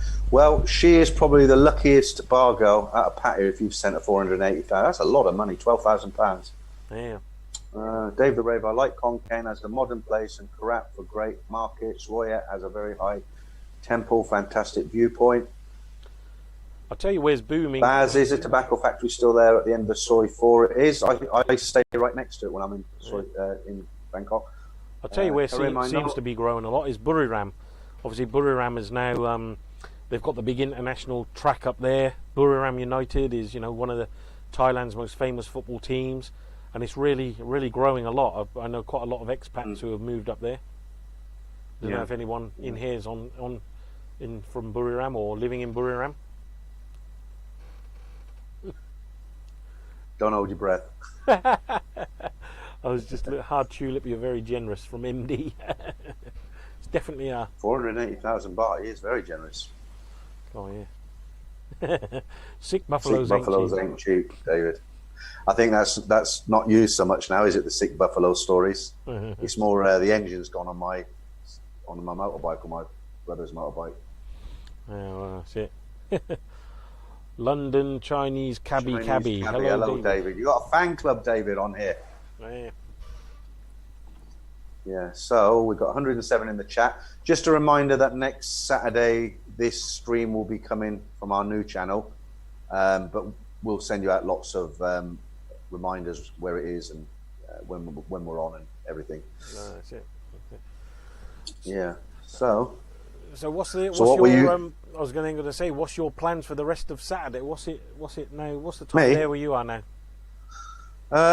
It's 20 to 2. I'll wrap this up with you probably in about 15 minutes, and then I'll probably grab something to eat. It's my eldest daughter's birthday tomorrow, so she'll be coming round for something to eat tomorrow. She don't live with us anymore. Not a lot really. I'll probably mess around on YouTube and watch a bit of TV later, walk the dog. I was going to ask you, do you have all these, like in Thailand at the moment, the delivery services have gone crazy. You got it all now here. Everybody's using it. Yeah, it's England as well. Just looking at this comment here. Robin the Chosen One, tell us what your perfect evening in Bangkok would be.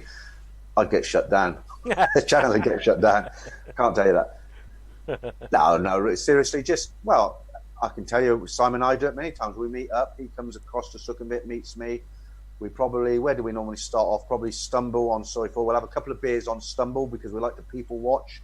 And then we normally jump in a cab, we head down to Soy Cowboy, have a few there. They've got a good happy hour in Tilek Bar. It's a pint of Heineken, 90 baht. And they let you stack them as well. So if it's sort of ending happy hour, they'll let you get 2 or 3 in before it ends, if that makes sense. And then, pretty much head back down Sukhumvit. That's about it, isn't it, Simon, really? Nothing more exciting than that. If we're on that kind of a night out. A lot of times I'll go over to Simon's house. So I'll catch a train to Siam Square. Then I have to change at Siam Square National Stadium. and that goes all the way to Bangor. I'll jump out at the station there, take a taxi to Simon's, 10 minutes away, spend some time in his house, have a meal. Yeah, it's quite relaxing when you know somebody there that you can sort of go to their home rather than sit in a hotel on your own.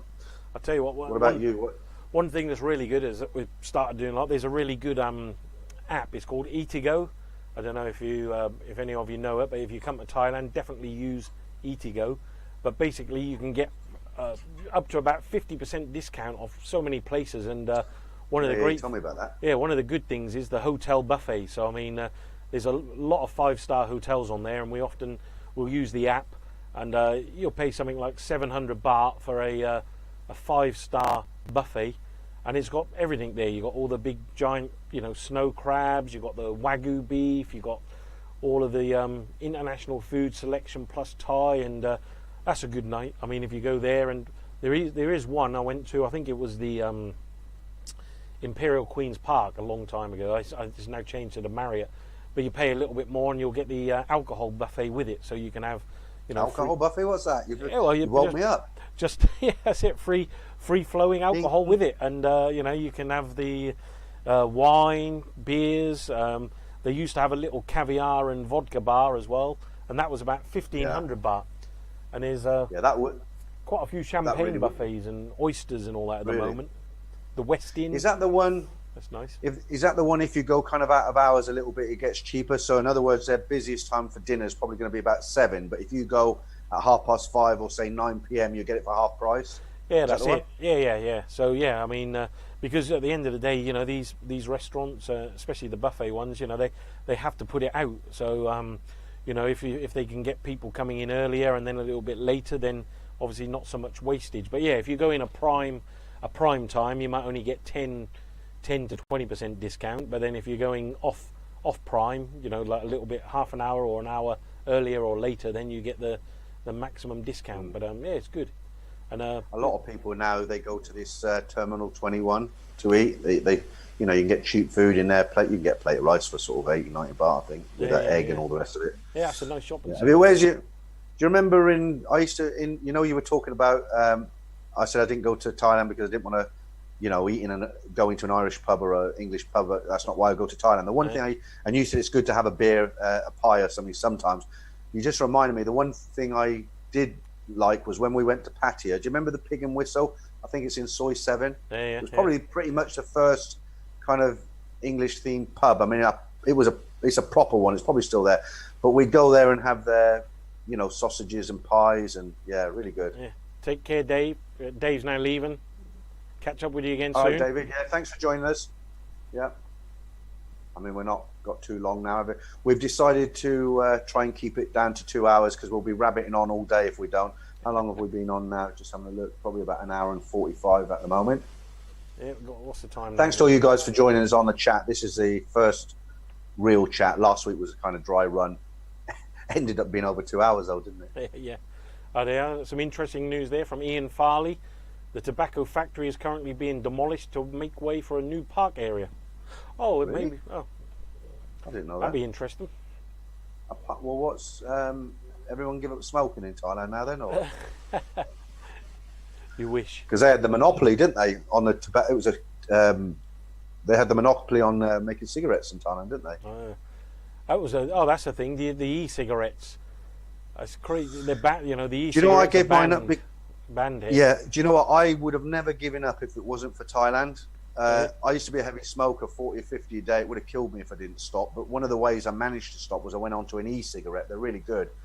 But the problem with e-cigarettes, they become habit. They're like a dummy. You just suck them all day.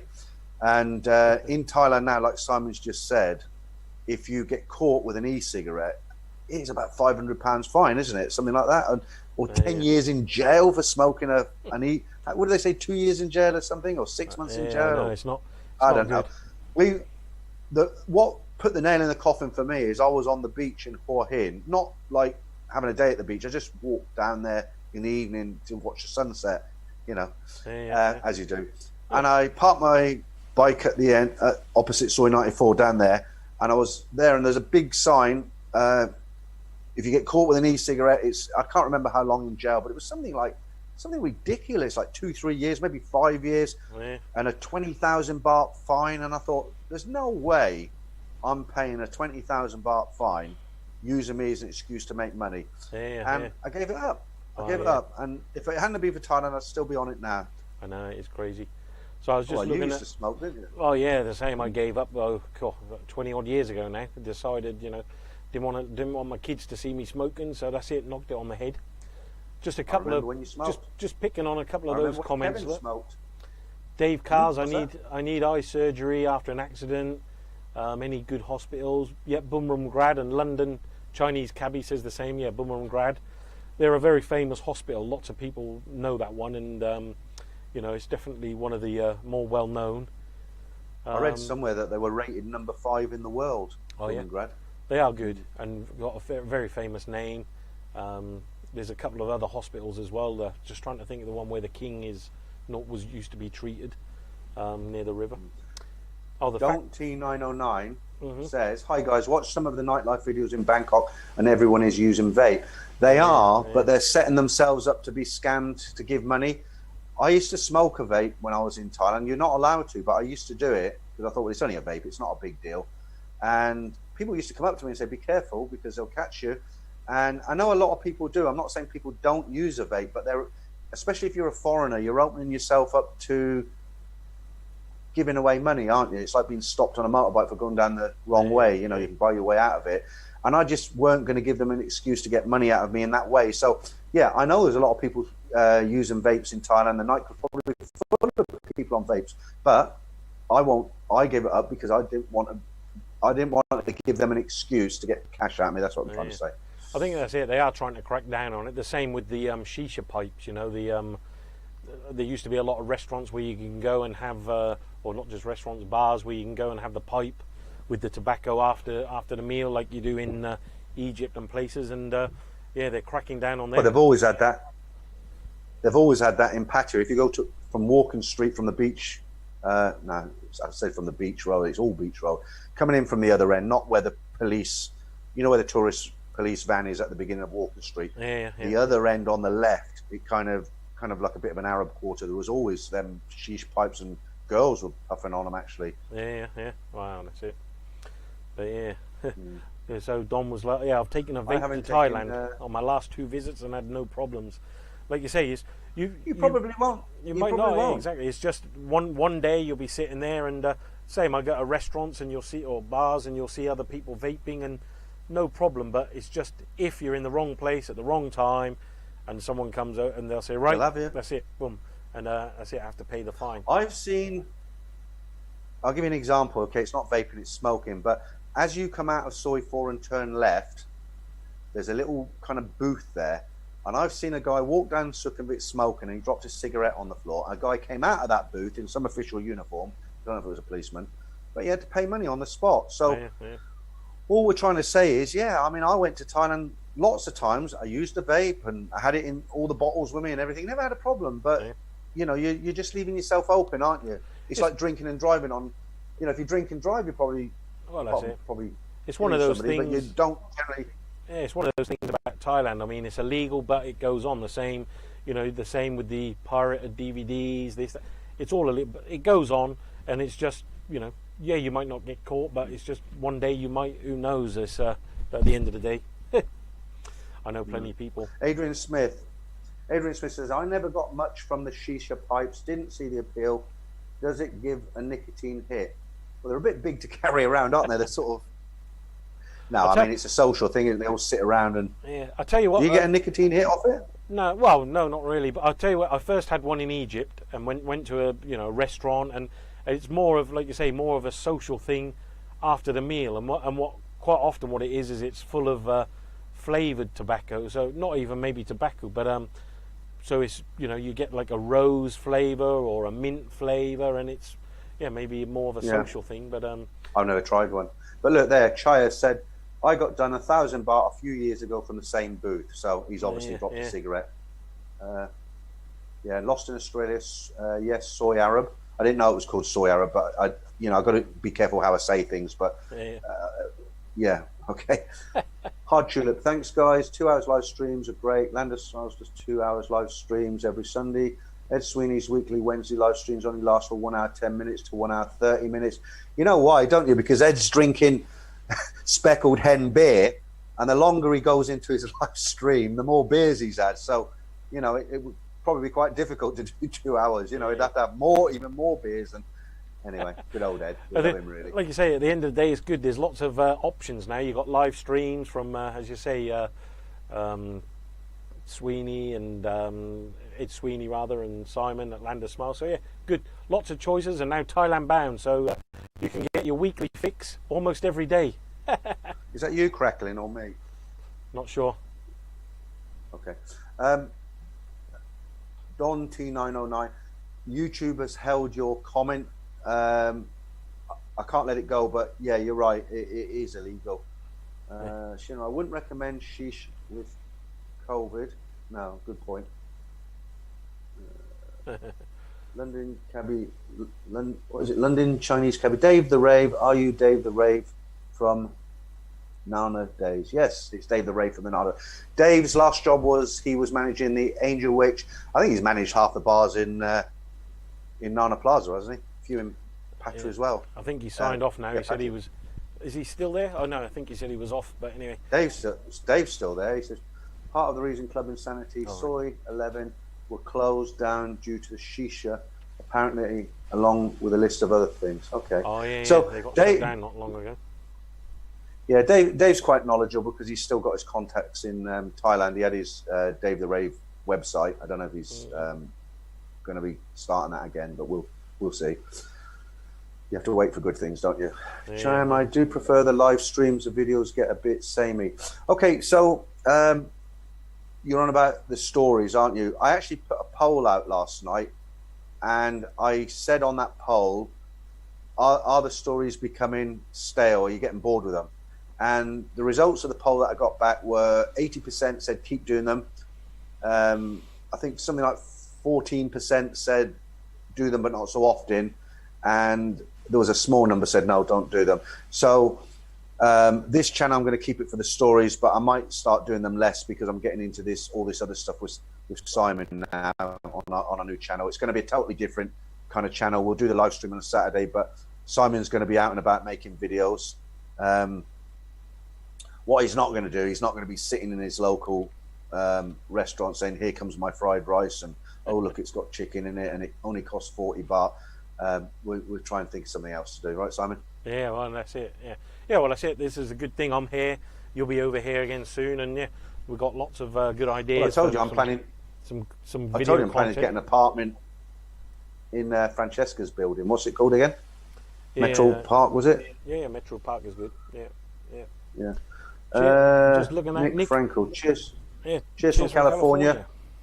I'm about ready to kayak into the kingdom. Peter, love the stories. Keep them coming. Okay, Nick, thank you. MD, I love the stories. Put 3 out this morning. That last one was a bit hardcore, wasn't it? The lady who was in prison for 50 years. Oh yeah, I haven't seen that one yet. I'll have to watch that in a little while.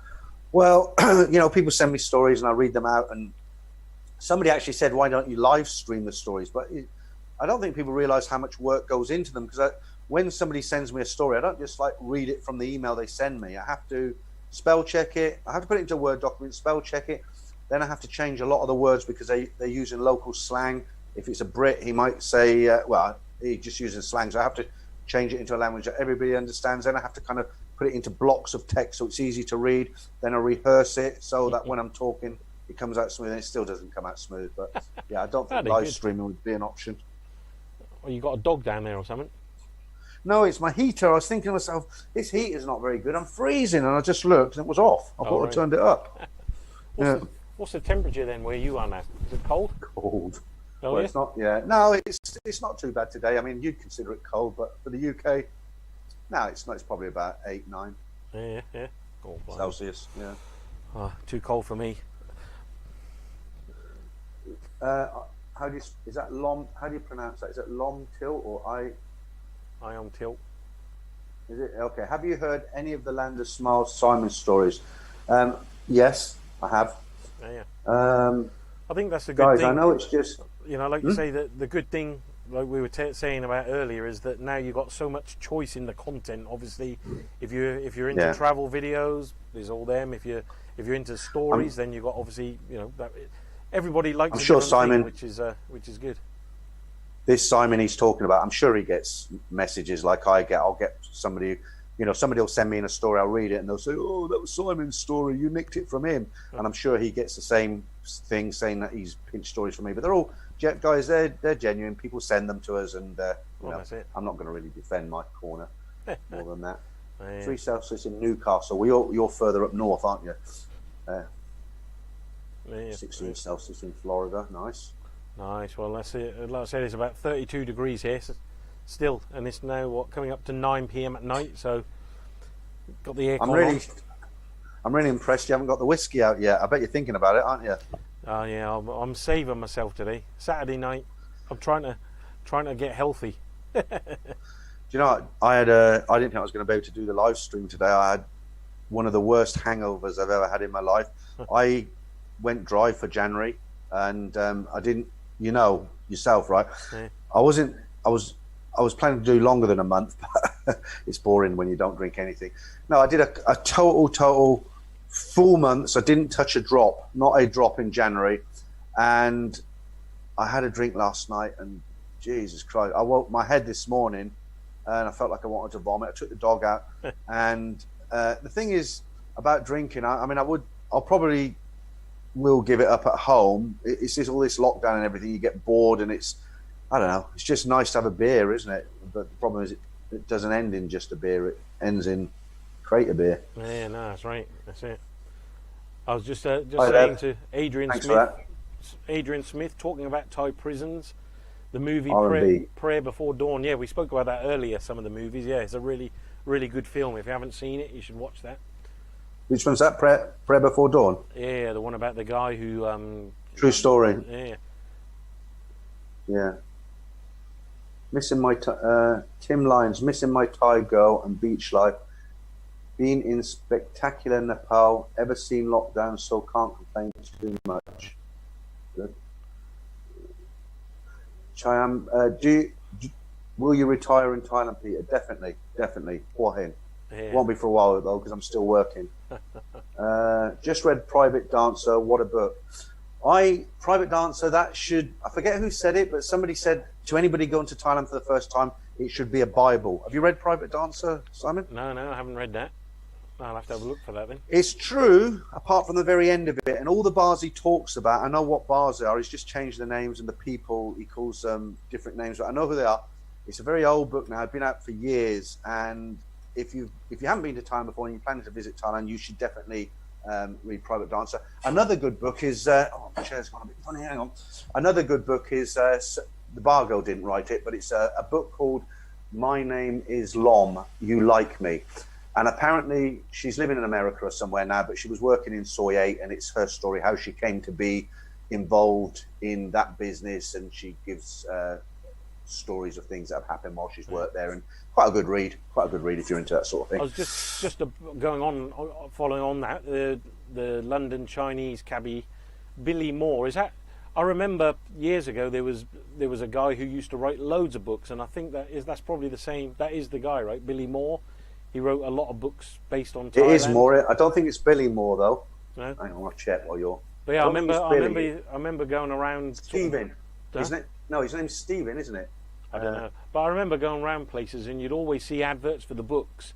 And it must have been, I don't know, 5-10 books, if not, I don't know how many, but yeah, I have to read a few of them.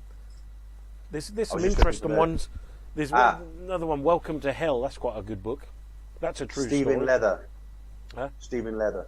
Private Dancer, written by Stephen Leather. He's written lots of books. Another good one, I think I lent you the book and I never got it back a few years back, was called Damage Done. I think he was an Australian guy. Do you remember that? There's a picture of him wearing a ball and chain. Could have been. Is that the one who prison guard who used to have workers in Thailand, and then he came over and that's right. got and accused he got ripped of murder off by his partner, and he paid the police to arrest him. And frightening. Yeah, awful. Hey, here's a good one. Oh, that's it. Christopher Moore. That was the one. Christopher Moore. Thank you for that. Okay. London Chinese cabbie. Now, Kev Costa. Moore, Peter, how much weight have you lost? I put it back on. No, I'm actually on a. Believe it or not, I am on a loose kind of diet at the moment. I'd actually lost 12 kilos. You know, and when I watch some of my older videos and I watch them videos, I can see my face is slimmer. Yeah. And with December, Christmas, and it went through to January, I just ate too much. You know, a lot of sweet things. I was diabetic too at one point. I'm not now because I lost a lot of weight, and I'm kind of back on the diet at the moment. And it's really hard because I'm eating a lot of fruit, and you know, how much fruit can you eat? You know, and I eat things like salmon and mackerel, and it's the night time that's hard though, and the beer doesn't help either. No. And of course, once you've had a drink, you really want you want a cheese toasty with onions in it or something like that, don't you? That's it. But like you say, well, I remember you every night we came out of when we went to Cowboy. Oh, I've got to get one of them burgers at the end of the road. You're always eating late at night. I know, that's the problem. But now, you know, getting older, need to watch my weight, watch my diet. You know, we're all not getting any younger. You know, diabetes, and I need to watch my diet a lot more for sure. Right, here's an interesting comment from Lee Hughes, and I was going to touch on this because I've had several people write to me and tell me this, but I didn't want to say it in case other people wrote to me and said, you know, I didn't want to get myself in trouble. So I'll read Lee's comment out and people can make up their own minds. So what Lee's saying, he says, everybody is walking about with a camera, filming the same streets. I really wouldn't bother, stick with the stories. I'm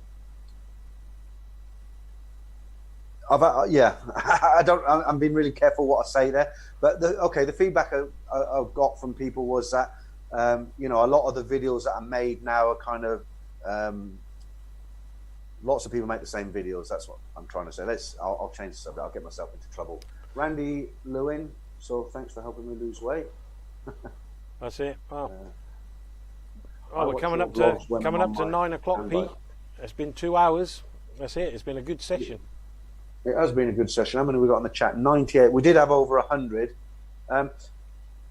If we'll talk about anything really. If you want to try and stay away from politics and not too much talk about what's going on in the world at the moment. But anything else, let us know what you want to talk about. Yeah. I thought Kevin had left. Is he still there? Okay, got to go, guys. Good work from both. Cheers. Thanks, Kevin. Cheers, Kev. Every Saturday, 12 o'clock, but we'll be on the hopefully channel. We can get Kev and Dave and a couple of others on the call next time and have them on the screen. So if you're up for that, guys, hopefully we can get something going. And I'd like to say, everyone, thanks for watching, and please don't forget down below, subscribe to the new channel because we're going to be on there next week. And thank you all for joining us. That's the main thing. It's been great. Hopefully we haven't bored you too much. Just quick before you go, or we go, Hard Tulips, Nicola Kidman, Tom Cruise, Tom Cruise's ex, did a superb 1989 six-part Bangkok drama with Delholme Elliott, 80s British actor. She gets framed for drugs by her Western boyfriend, maybe on a DVD. Yeah. Oh, I haven't seen that. Have you seen that one? No, I'll definitely have a look for that then. Yeah. Thanks for that, Hard Tulip. So there's going to be a bit of binge watching by the looks of it. Some of the names that people give themselves on YouTube are quite funny, aren't they? The best one I've ever seen, there's a guy, he has left a comment, I don't know if it was on Ed's channel or mine, but his name on YouTube is Bar Girls Lives Matter. That's his YouTube handle. Dave the Ray, Stephen Larber, Chris Moore, Dean Barrett, all mates of mine, promoted book, signing events for them. Yeah, I mean, I know Stephen, he's worth a lot of money now, isn't he? Bangkok Hilton. Baghdad Invest. Yeah. The link does not work. All right, we'll try to fix that. So hopefully you can. Click on the link to the new channel. Let me try it. It might be something. If it's on a mobile, it might not. No, it does. Well, it works on a PC because I've just right-clicked it and it's opened. Yeah, we'll improve things and we'll get things sorted as best we can. And thanks for putting up with us. We'll try to fix all the little bugs. And any suggestions, any comments, feel free to let us know.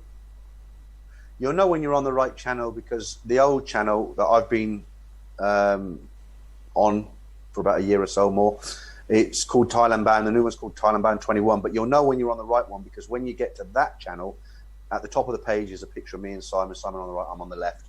So you'll know you're in the right place. It won't be hard to find. That's it. Hi, Dixie Normus, evening from here, boys. Hiya. What's that? That's a funny name. Dixie Normus.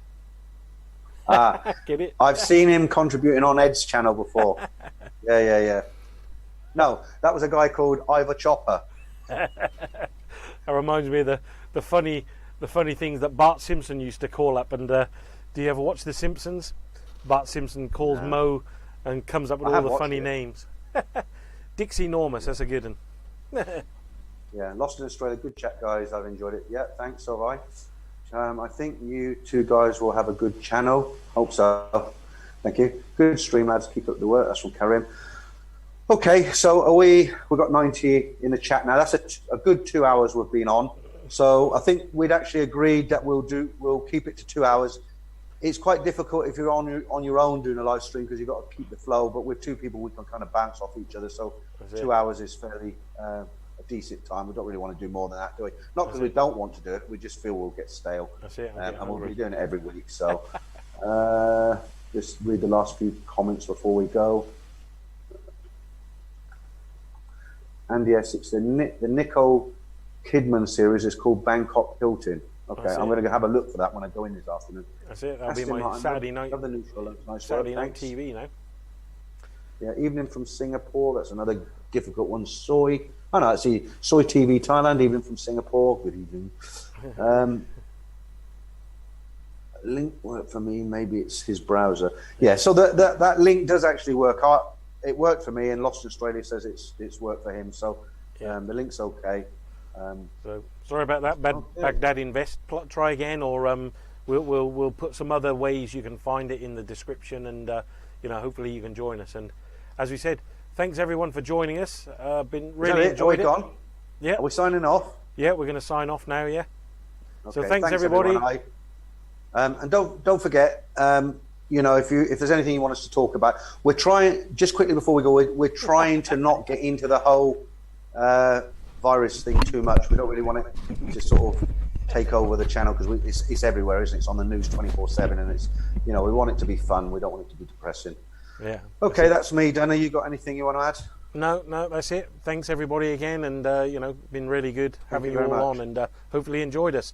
Take care, and we'll see you soon. Bye. Yeah. Bye.